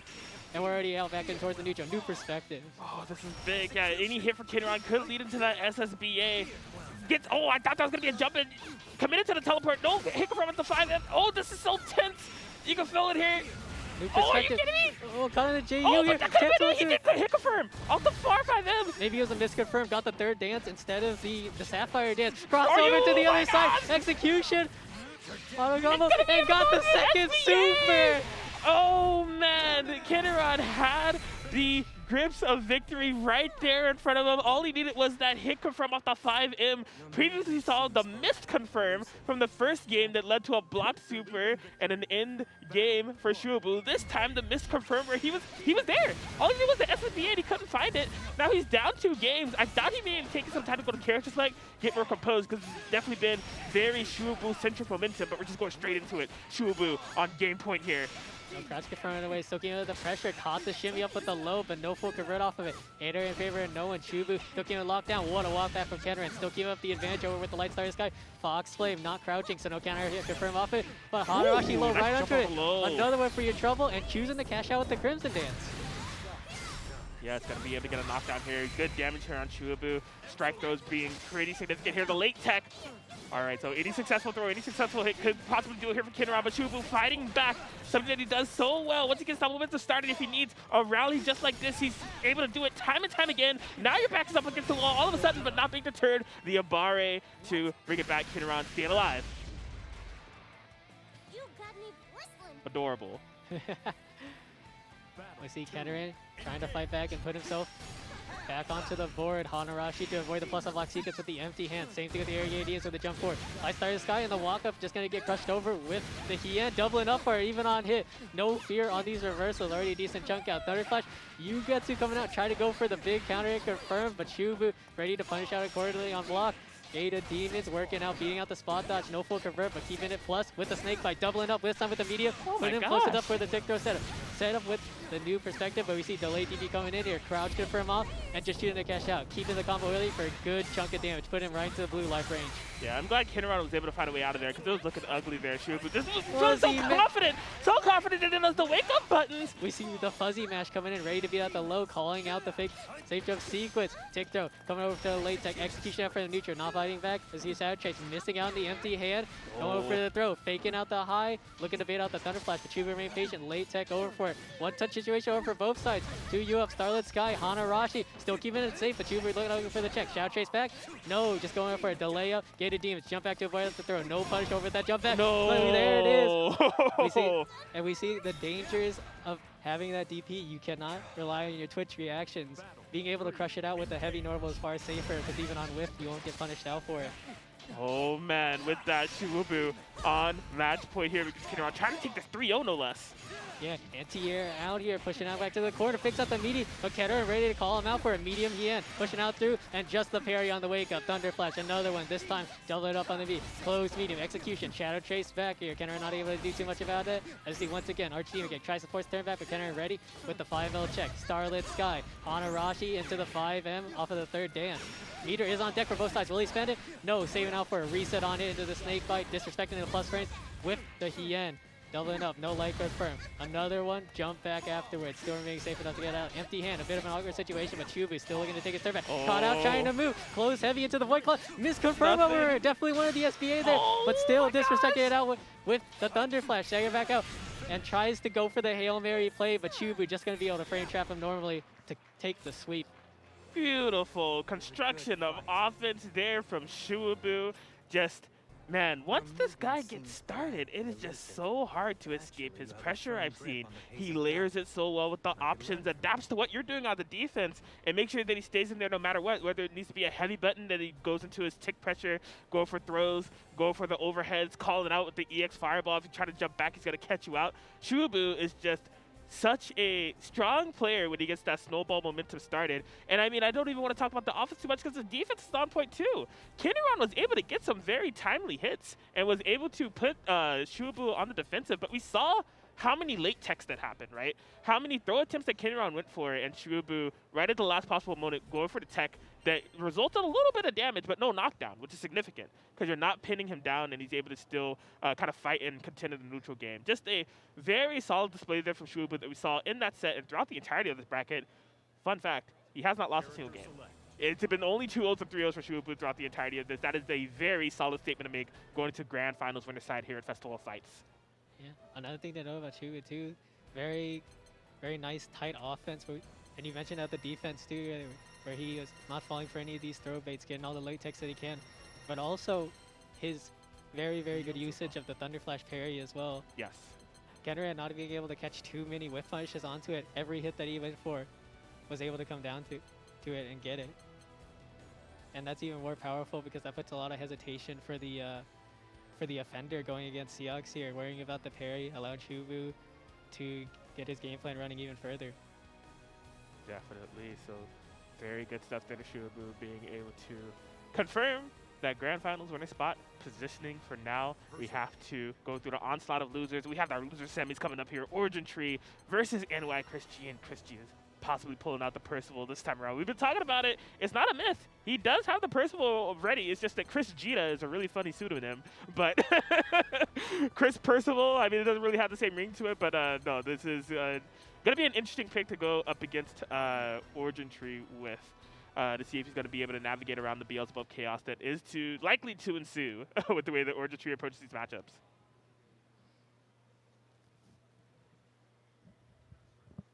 So yeah, this is possibly, really in terms of like the old school GPVS players that came out in this bracket today, ChrisG's kind of like the last of those players, you know, in terms of the rest of the top four makeup, Shuaboo, Kenuran, OrijinTree. These are GranBlue Fantasy versus loyalists, people that have been around with the community throughout the online cycles and everything, really kind of sticking to the game.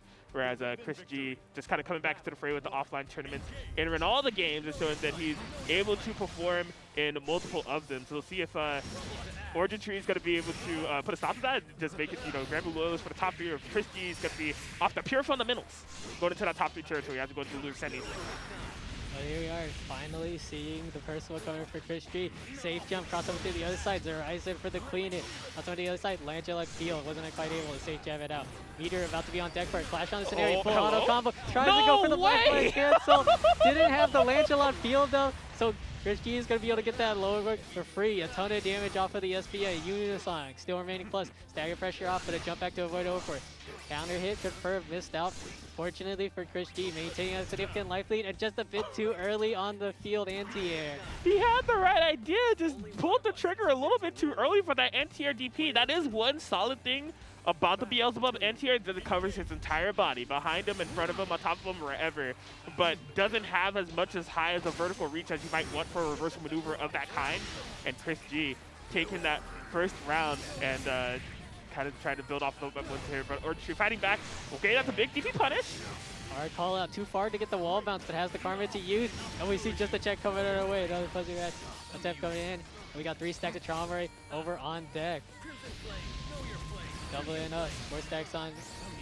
I gotta say, this is an interesting way to approach the match, because like the thing about Beelzebub when it comes to the full screen gameplay, he typically controls the pacing very well with his fireball game. It's some of the best fireball game in the game, right? But Percival, even with stacks, needs to utilize way more resources to kind of contend with that type of playstyle. Yeah, we can see here, still choosing to play with it, looking to stock up right when he can, but we see cheeky Shadow Step caught onto the other side. No way! Faking out the eye, and once again, this time ready to call out the fuzzy match with the anthem. There it is, beautiful stuff. That was very Ultra Street Fighter 4 Zangief empty jump Ultra 1-esque. OrijinTree has been getting paid dividends with that. Let's see, back in towards the full screen, able to get the 3 stacks of trauma on deck. Air to air, what a trade coming our way. Charge onto the black flies. Lord Strike just going to try to out raw with his Horizon, but OrijinTree remain patient. Fireball trap with the Onzinden. Back up full screen. Karma not going to be able to do too much for it, and a safe jump that time. A healthy chunk coming over with his Horizon confirmed. As we see Unisonic back in towards the mid screen. JH jump back to avoid the strike throw sequence. Small punish coming over for it with a nice life lead got going on to him. Close to getting meter as well. And there it is. One solid hit to Low Wolf might be it for OrijinTree. As long as he's able to get that black spear for the anti-air. Yes, it is. Caught him out of the whip punish. Push back in towards the corner. Flats in. No, caught out trying to move. Looking for the reset off the Karma. Nothing else to cancel into. Unfortunately, as you see the crouch confirmed. Too far out to get the close heavy there.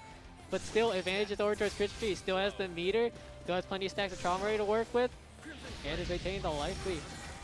EX dive in, neutral skipping, very nice jump back to avoid the vacuum there for ChrisG, catches the lows. Where do you think you're going? ChrisG feeling it, shakes his head after getting that first round and putting OrijinTree in a bit of a precarious scenario here. We're not at losers finals quite yet, so this still is a first 2 situation. OrijinTree back up against the wall trying to navigate this Percival. Then ChrisG brings to the table and he's diving to skip the beat. Flats in, and he's got his just reward for it. 3 stacks of trauma, early tech over on the run up throw. JU being out for still remain plus on hit, reset it back over with the Karma. Light auto combo, still shooting the stagger back, and the Chaos Caliber burned out as well. Black Flies pushing out through with the medium charge. Doubling up across over, working out for it. Caught on the other side with the Shadow Step out once again. Frame kill up into the safe jab. Caught out with the low. True block string wasn't ready. Just tried to bust out just a bit too early. As we see, air clash in his favor with the multi-hit JH. Locked down in the corner. ChrisG has to be careful, but OrijinTree is looking to come out for it. Horizon Raw coming in clutch. Crossover to the other side. Clashes in an area. This time has the field to work with. Not on cooldown. With punish onto it. Will he spend it? Yes, he will. Black Spear off of the Unisonic. Confirmed. Decent chunk of damage. Still has the Black Flies to come out with. But just going to go for the throw bait. UOH and the close heavy auto combo for the down. All right. OrijinTree. Signs of life here. Going a little bit more on the aggressive than I expect. Just trying to fight for their life here. JH out though. What a catch on that 5H attempt here as we see JL beating him out with the mash this time. Messed up the lazy mash as we see. Cycle on through. Delayed freight trap with the delayed plats and Unisonic able to get the 2U as well. Very good awareness and catching out the jump in with the close heavy. Field up.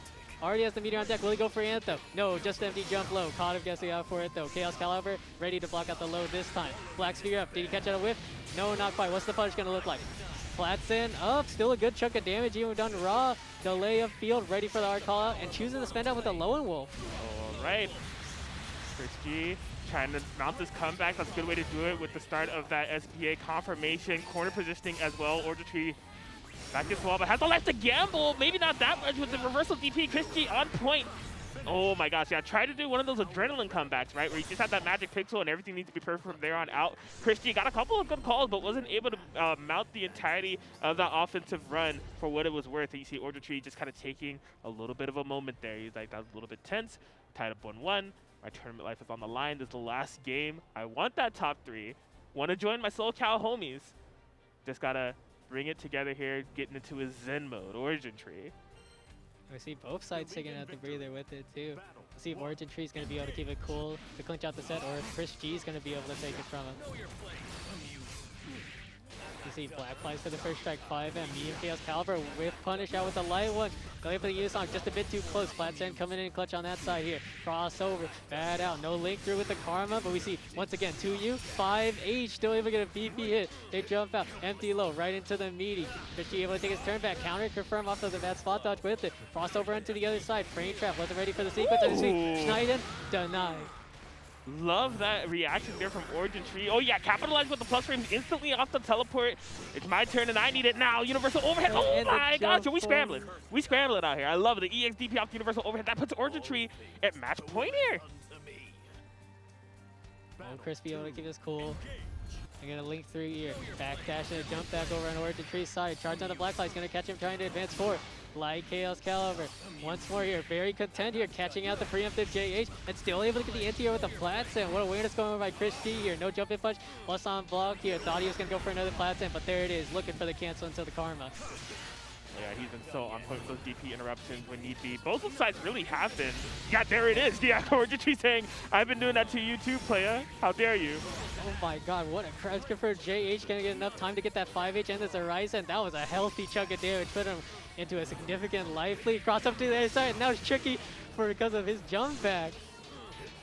Oh my gosh, super tense here. OrijinTree just trying to find these final sequences that he needs in order to take this round off the commander with the plus frames. That's going to be a big way to do it. Not quite a kill, but next strike throw could possibly do it. ChrisG. Future jump throwback and ready to block out the Chaos Caliber low. Still going to keep up the lead, waiting for his Black Flies to come back off a cooldown. Has to be careful with the Unisonic and Karma though. He doesn't want ChrisG responding with the reversal, but caught out trying to move regardless. No fear coming in for the dive. And that's what does it. ChrisG gonna be, or OrijinTree gonna be taking over ChrisG. The names rhyme, excuse me. 2-1, gonna be moving into losers finals to fight Kenuran, and he's fanning himself. He's feeling hot. It's just like, oh my god. Oh, close set all together there, but clutch adaptations there from OrijinTree. Like, we really kind of saw both players kind of interacting with each other in interesting ways of these DP call-ups on each other's pressure. The anti-airs coming in so clutch on both sides. But I really feel like OrijinTree just taking that moment right before Game 3 to get himself into that Zen mindset and to kind of match ChrisG's pace is really what paid off there at the end of the day. He was recognizing that his previous approaches and how that Game 2 kind of went with the offense and taking the fight to ChrisG was coming to a bit of a standstill. I think that what ChrisG was doing in terms of slowing the game down, putting OrijinTree more in a grounded type of matchup spread, really kind of changed that matchup up a bit. But OrijinTree just matched his pace completely in the way that he needed to in order to take that game. That was very impressive stuff. Very much so indeed. With that in mind, I think we have our top 3 lockdown. That is definitely a top 3 lockdown. You are absolutely correct. We will be having OrijinTree versus Kenuran up in a bit here, and this will be losers final. This will be a first to 3 situation now. For the rest of the tourney, right? Yeah, basically that's all we're going to be met with for the rest of this tourney. So this was a winner semis match to happen. Kenuran versus OrijinTree. Kenuran was able to take it 2-1 over OrijinTree, and I think that's when he went for the Narmaya pick. Looked super strong there. So I'll be excited to see the run back. I feel like Origin is, just based off of that ChrisG matchup alone and seeing the way that he's kind of making those adaptations, I think he will be coming in with a little bit of a different flow and approach, because we saw a lot of gambles when OrijinTree and Kenuran kind of initially fought. Like, there's a lot of DPs kind of like in the neutral game and a couple of other risks that he was showing that he's not afraid to take. Not saying that he's not going to take those risks every now and then, because he definitely has those command throw setups on point. We've seen him hit a lot of people with those, but I think he may be willing to just pump the brakes just a bit and just go into a little bit of a different approach this time around up against Kenuran. I'm interested in seeing if Kenuran will choose to stick out with the Narmaya. What's worked before? Might choose to stick with it again for this set. We'll see. It does feel like, I don't know, in terms of the character picks that he does do against players throughout this bracket, it does seem pretty deliberate, but you wouldn't be able to tell that by his movement on the character select screen. On the character select screen, every time he does the same pacing, he's just like, no. It's like he's on Tinder when he's like doing his character select. He's just like, swipe left, swipe left, swipe left. Narmaya, all right, swipe right. Like, it's just like, he's kind of all over the place on the character select screen, but that's just kind of proving all the characters that he has at his disposal, but it has been pretty deliberate. Like we saw when he chose the UL against Shuaboo, he definitely had an idea of what he wanted to do with that matchup, utilizing the far-reaching normals and the 5M and the 5H to kind of play around 6. And so maybe he's making me eat my words. He looks like he's locked in Zoe. Yeah, so he's not going with the Narmaya pick this time around. Very interesting stuff. And this is... Man, this man is full of surprises. I haven't even seen him play Zoe all day. I don't know if I've seen him play Zoe ever. This is what? I definitely can't remember off the top of my head whenever he has picked Zoe. Yeah, I guess I'm telling you, man, it's the Tinder effect. He was just swiping through this. Maybe he saw Zoe, you know, in a previous set. He wasn't feeling it that day, but this time Zoe came up again. He's like, you know what? You right, I might. This time, I'll go for the Zoe pick.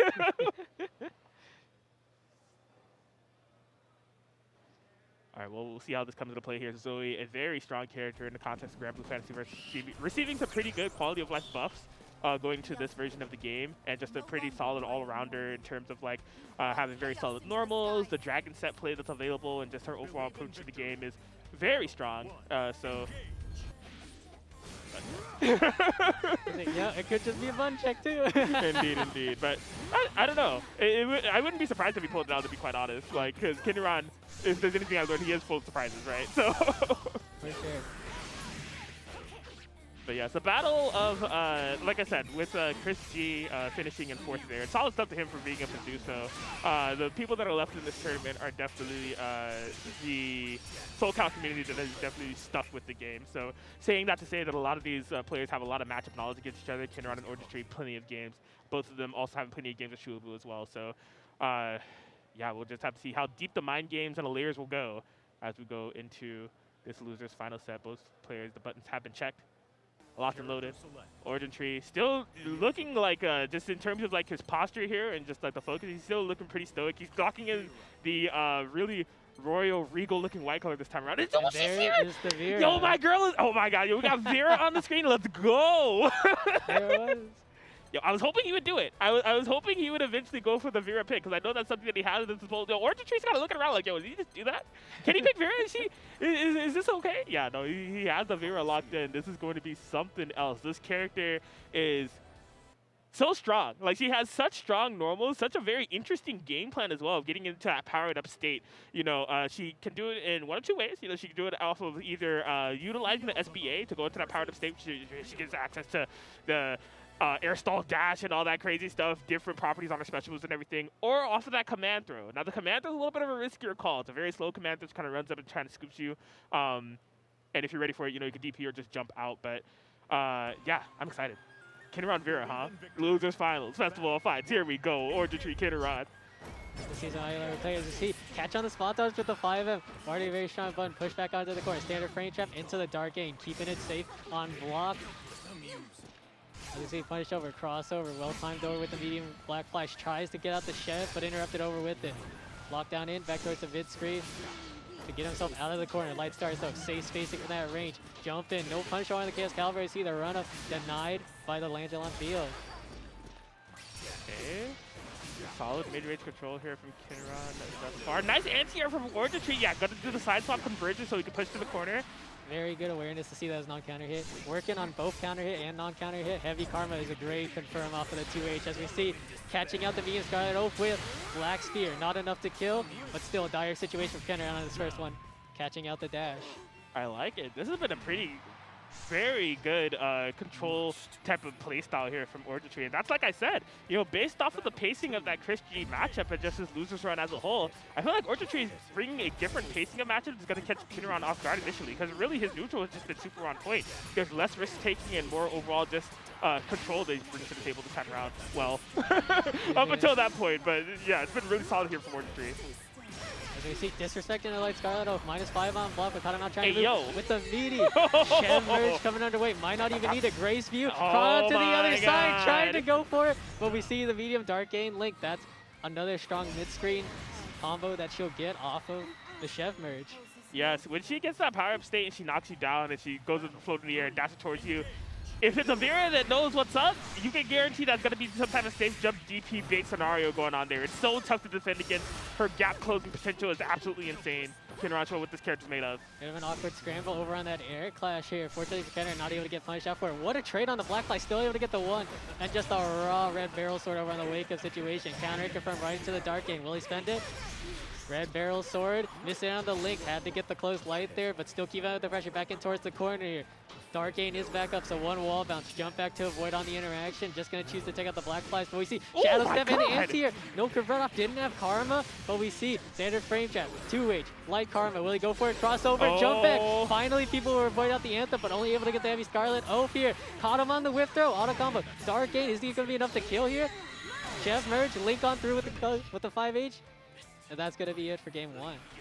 Kenuran bringing out the Vera. She is ready to play, and she is looking magnificent here. That is definitely a character pick that I don't know if OrijinTree is ready for in the wheel of options. But Kenuran just able to make those snap adaptations. You know, bringing out multiple characters in a pool of a top 8 like this, top 3 territories, losing finals no less. Betting it all with the Vera and paying off the dividends as they go up one game. Crossover, able to take his turn back here, but there's no punish. As we see the Lance on the field. Medium one coming over for the delay. Plus unlock with the Unislog. No, denied over with the red barrel sword. Counter confirmed with the light Dark Gate. Venomous scramble for both sides going on for their DP, but OrijinTree still locked back down in the corner. As I say that, Unisonic. Alright. Yeah, just DP's out, not going to be holding any of that pressure. Kenuran doing pretty good navigation here. Now, something that's interesting about Vera is that, like, she doesn't have access to a fireball, right? But I feel like Kenuran has somehow managed to maintain this mid-screen pacing throughout the entirety of the matchup. Like, it's not getting the full screen ever. He invul! That was such a smart idea! Utilizing the invul properties to get through the super and saying, all right, I don't need a punish, I'm just going to go into my power-up state right now. That was such clutch decision-making there from Kenuran. Not to get too much for it, but still able to get something more going on. Putting OrijinTree back in towards the corner. It has all the cooldowns available. Sweet punish too far out for the 2M to actually get it up. Varito actually able to beat it up before the Chef can come in. No red barrel sword has come out quite yet. And OrijinTree is not quite on the chip. Just going to go back into the fourth screen, trying to keep it up. No whip push on the UH, but just doubling up on the 5M. OrijinTree fearing for his life. Kenuran, the patience. He just held down back there in the corner. I think OrijinTree was hoping that Kenuran was going to try to escape from the corner, but Kenuran was just like, no, I got the life lead. Like, I've been doing pretty good on the interactions thus far. I'm comfortable with making you approach, bring you to me, and that was the exact situation that he needed there. Just looking fantastic with this gear. Gets the corner positioning yet again. It baits out the DP. Gotta have the punish available. Like going through combo live, and he'll get the safe jump over from that back tech. As he 2U of RA, gonna be able to back in towards the mid screen, but getting anti-air with close heavy. Good awareness over by Origin to not press a button, but still whip punish over for it. And Meaty on his wake up with the Scarlet Oath. That was a wonderfully constructed Oki scenario there for Kenuran, having that you know, set play just kind of activated the perfect moments for catching the low, getting the confirmation, and this Vera looks super well polished for Kenuran as they're on match point up against OrijinTree, bringing out all the tricks in the back now. Universal overhead setups for my confirmation. Into the corner we go. This Vera. Oh! We see the blade of light coming on through. Still has the meter. And another thing to note is with that command grab, Kenuran gets a ton of meter off of that. He's already at 100%. Not even just about 30 seconds into the round. Grace View not able to anti-air the delay of the Unisonic. We see safe cancels with the Dark Gain. Super jump out, caught onto the other side, and choosing to cash out with the punishment ray.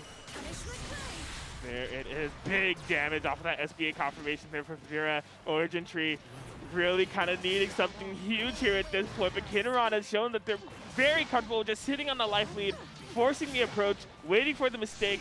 Got to take it under their terms. OrijinTree just throwing everything in the kitchen sink at Kenuran, and nothing's effective. On match point, threatening the 3-0. Kenuran with this Vera just looking unstoppable right now. Last stand for OrijinTree over on this battle. Engage start, preemptive JU to try and catch an anti-air attempt. As you see, plus on block with the Scarlet Oath. push it forward with the Chev summon, but we see the Shadow Step to get out. Heavy Black Flash, not catching out the dash in this time. Still remain plus onto it. Early tech over on the run up there. Anti-air with the Chaos Caliber as well. And looking for a hard bait on the Red Barrel Sword. This is going to do a ton of damage off of this close heavy starter. Yeah, this is kind of uncharacteristic. This is one of the bigger mistakes that we see Kenuran make in the set, which has been pretty flawless gameplay up until that point. But OrijinTree still kind of caught in the moment. A lot of big risks being taken here. Just a sweep punish. Interesting there from Kenuran, but yeah, slowly but surely pushing into this corner. Hey, yo! The interruption, and we'll be able to make contact. No animation, though. Just a bit too far out, as you see. Jump back Unisoc. Not too much OP off of that scenario. Caught him out trying to move, but nothing else to get to it to. Run. Caught out with the Black Flies. Not enough to kill. And just another hard bait. We see 2 Red Barrel Sword baits allowed him to take that round. There it is. Yeah, OrijinTree just getting a read on Kenuran, wanting to close it out. It's my set, and I need it now. Denied, says OrijinTree, as he's still fighting for his life here in this loser's final set. We'll see if he's going to be able to put himself on the board, but he's walking himself back into the corner. Jumping back into it. Plus on block with the Unisoc. Another hard way on the Red Barrel Sword. Kenuran looking to remain more patient out this time. But the anti-air with the Langell on field. Not going to have it out with those defensive scenarios for a little bit. But we see Karma up. Chill choosing the challenge here. Too far out for the throw. As we see, misconfirm off the Dark Game. Tries to go for the throw out. Missed out at the anti-air. No whiff punch. But we see -1 off the Scarlet. Still catching out trying to move. Miss input with the Red Barrel Sword. Crossover just a bit too late, but same thing with the misconfirm. Oh my god, my man was like +1,000,000 and he didn't have to confirm available. He's kind of scrambling. OrijinTree needs to keep it together, really tossing everything out, trying to reclaim that damage that he missed from that EX vacuum. Again, Kenuran opting to utilize the invul frame to get through fireballs to put themselves in the power-up state. Very interesting usage of that SBA. +2, gonna get rejected over with the Langell on field. Still has Chaos Caliber and the Karma, but we see a lot of movement going with the Shadow Step. Caught him on the Oki situation here. Safe jump out. Stagger back over to Lights. Reset it back with the Karma. Still looking to challenge afterwards here. Beating out the frame trap over with the field. Grace View. Black Spear. That's going to cross up into the other side. Yes, it is. Is he going to be able to push into the corner? Dark Gain. Wall bounce. Doesn't look like it's going to be enough to kill. Will he be able to get enough meter? No, not quite. So there it is. Going to go for the reset off of it, though. What a check coming over by OrijinTree, showing no fear on the Oki situation. 2M check, just one hit. A bit more chip coming over with the Dark Game. Jump back, Shadow Step. No punish coming over with the 5M. Catching him out of the Scarlet Oath, but no clear hit. 10 seconds are coming up for it. OrijinTree's gonna have to look to do something or else it'll go to time. As we see, Kenuran looking to remain patient, just looking for one Sonic. There it is. Stuffs him out off the teleport approach. And Kenuran with the Vera gonna be able to take it. She's so freaking precious when she smiles. Oh my gosh, that was such a fantastic display of Vera action. We hadn't seen that pick there from Kenuran all day long, but I'm telling you, he's just full of surprises. He gets that character select screen. Some eccentric decisions can be made, but boy, am I glad that's the one that he made right then and right there, because it was a treat seeing some Vera action come on display for stream here. And man, I'm wondering if that's going to influence how he goes up against Shuaboo this time around, because we saw the previous match against Shuaboo. It was looking rough out there. Shuaboo got the 3-0 victory over Kenuran previously. This is going to be a run back for the grand finals here at Festival of Fights, Shuaboo versus Kenuran. Kenuran coming from the loser side. But after having such a solid performance with the Vera, like, just even despite the kind of like character counterplay and just overall just like character mastery that he had available with the Vera, I don't know, will he pull that out up against Shuaboo, or does he have a very defined type of like, no, I want you well for reason X, Y, and Z when I'm going into the Shuaboo matchup? It's going to be interesting to see if that's going to have a impact on his character selection here up against Shuaboo this time around. Yeah, it's definitely going to be a better reinforcement going for hot off the press with the Vera. That's all warmed out at this point. Might not be feeling as confident with the Yule because of that clean sweep that Shuaboo had against him earlier. But it's going to be hard to say, as you said before, that Tinder effect. Yeah, man. You know, I got to imagine, like, I don't know. Unless there is something very specific that Kenuran is looking to utilize in terms of the 6th matchup, that we are going to see a character swap. Like, I can't imagine that he's going to go straight back into it with the UL yet again.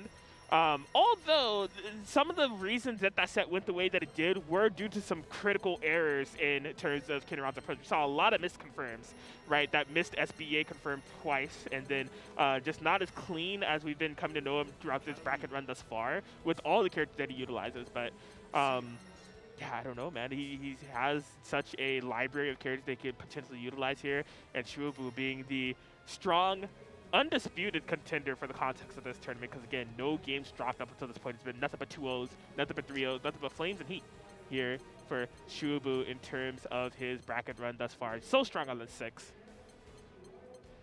As we see here, might not be going through run checks here, right into serious business from the first character select. As you see, after cycling through, the Vera is coming back for grand finals.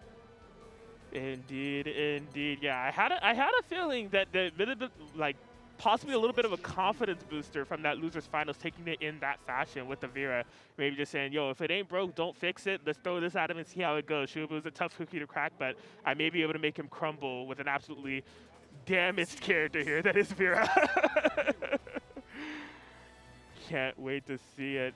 Oh man, but yeah, I mean, in terms of, I don't know, it seems like throughout all the character picks that we've seen from Kenuran, the constant is that I keep saying it, he does have the reversal available, but we see that reversal come back to bite him time and time again, because Shuaboo just gets a little bit of a knowledge of how you're looking to anti-air him and like stop his approach and cycles his pressure accordingly. But we are here. Grand Finals, Festival of Fights, GranBlue Fantasy versus Action, Shuaboo versus Kenuran. Here we go. Going right into it, Meaty Charlotta faking that super plus, but we see Red Barrel start pushing on through, not a punish, but able to catch him trying to progress forward with it. Back in towards the corner, faking out the empty, and no Red Barrel sword, but air in his favor. No link there with the execution. As you see, the Dark King going to be able to push through. +2 situation right into the run-up throw. Meter on deck for both sides. Super jump out, though, able to take his turn back with the close heavy and the gated demons. But we're going back in towards the neutral. Crushed over with the 5H, missed spacing over by Shuaboo, and with the empty hand, too far away for it to whiff, and Kenuran able to punish him out afterwards. Okay, Kenuran sitting on a massive life lead, and really just oh my gosh, okay, just a full screen check. Even again, corner positioning, this could be huge for Shuaboo. The anti-air, are we going to the SSVA? Buckling down, we see the 3001 talents, and that's going to be a super dead Kenuran off of the anti-air. Critical error there for Kenuran. He is in misery based off of that decision making, as Shuaboo able to get the clutch anti-air conversion off of what was a very Kenuran dominant round. Unfortunate. Execution, no punish over on block. Kenuran, very seldom seeing that situation, but it's very punishable on block. Shuaboo still able to come out through. Snake bite, we see the mash coming out for it. Chev call too far, just looking to retreat it back. Caught the whiff on the 5H, but too far up to get his own 5H. All right, trying to go for those 2U checks, utilizing that long range of Vera. Oh my gosh, are you kidding? And there it is, showing him that he's not afraid to keep him out with all these Thunderflash parries. Very small damage, but the knockdown means a lot with a character like 6 with the overall best movement speed in the game. Man, Shuaboo looks like a CPU with that parry, man. He just like, it was so perfectly timed. Oh, it's a tech throw opportunity, but only a small push with the 5-out reset with the Mia Snake back, looking to mash out through. Oh. And now Kenuran's hit him with his own reset. Blade alike coveted clutch, tries to bait him out with the Falling Grace view, but we see Gated Demon caught him out trying to move. Medium Arch Demon Kick and the Snake Bite as well. Close heavy up, Shadow Trace back, and caught the approach forward with the execution. Gated Demons, and gonna be able to get the link through a close heavy. No Void Claws needed. That's EX record that 6 has available at his disposal is so good of a special move to utilize in those mid-screen situations if you feel like your opponent's going to approach.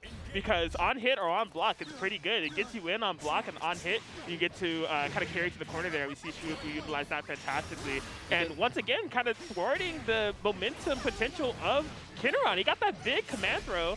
Wasn't able to utilize the power of state. Oh, but this time around, he's being able to get the Dark Game. Yo! Early tech coming our way, another chance over, but once again, defaulting back to the empty hand. We saw it twice in a row there. Kenuran was ready for the air-to-air scenario. Oh my God, was stressing me out there a bit, Kenuran, but he was able to put the bow on that present that was that round. A perfect one at that.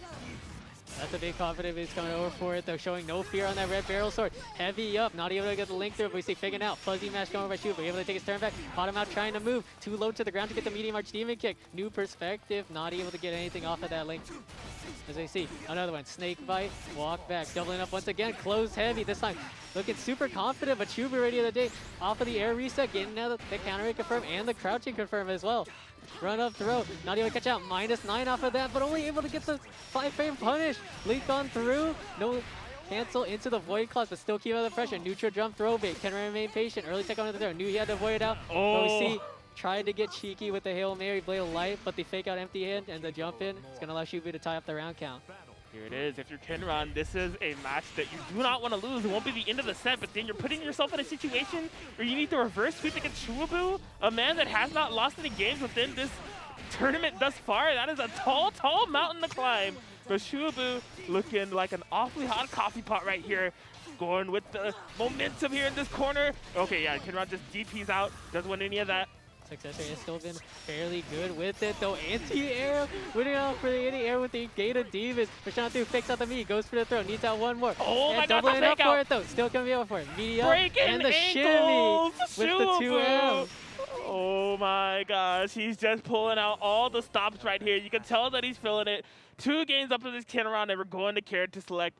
Not feeling the Veer thus far. Opening up that Tinder app. What do we have?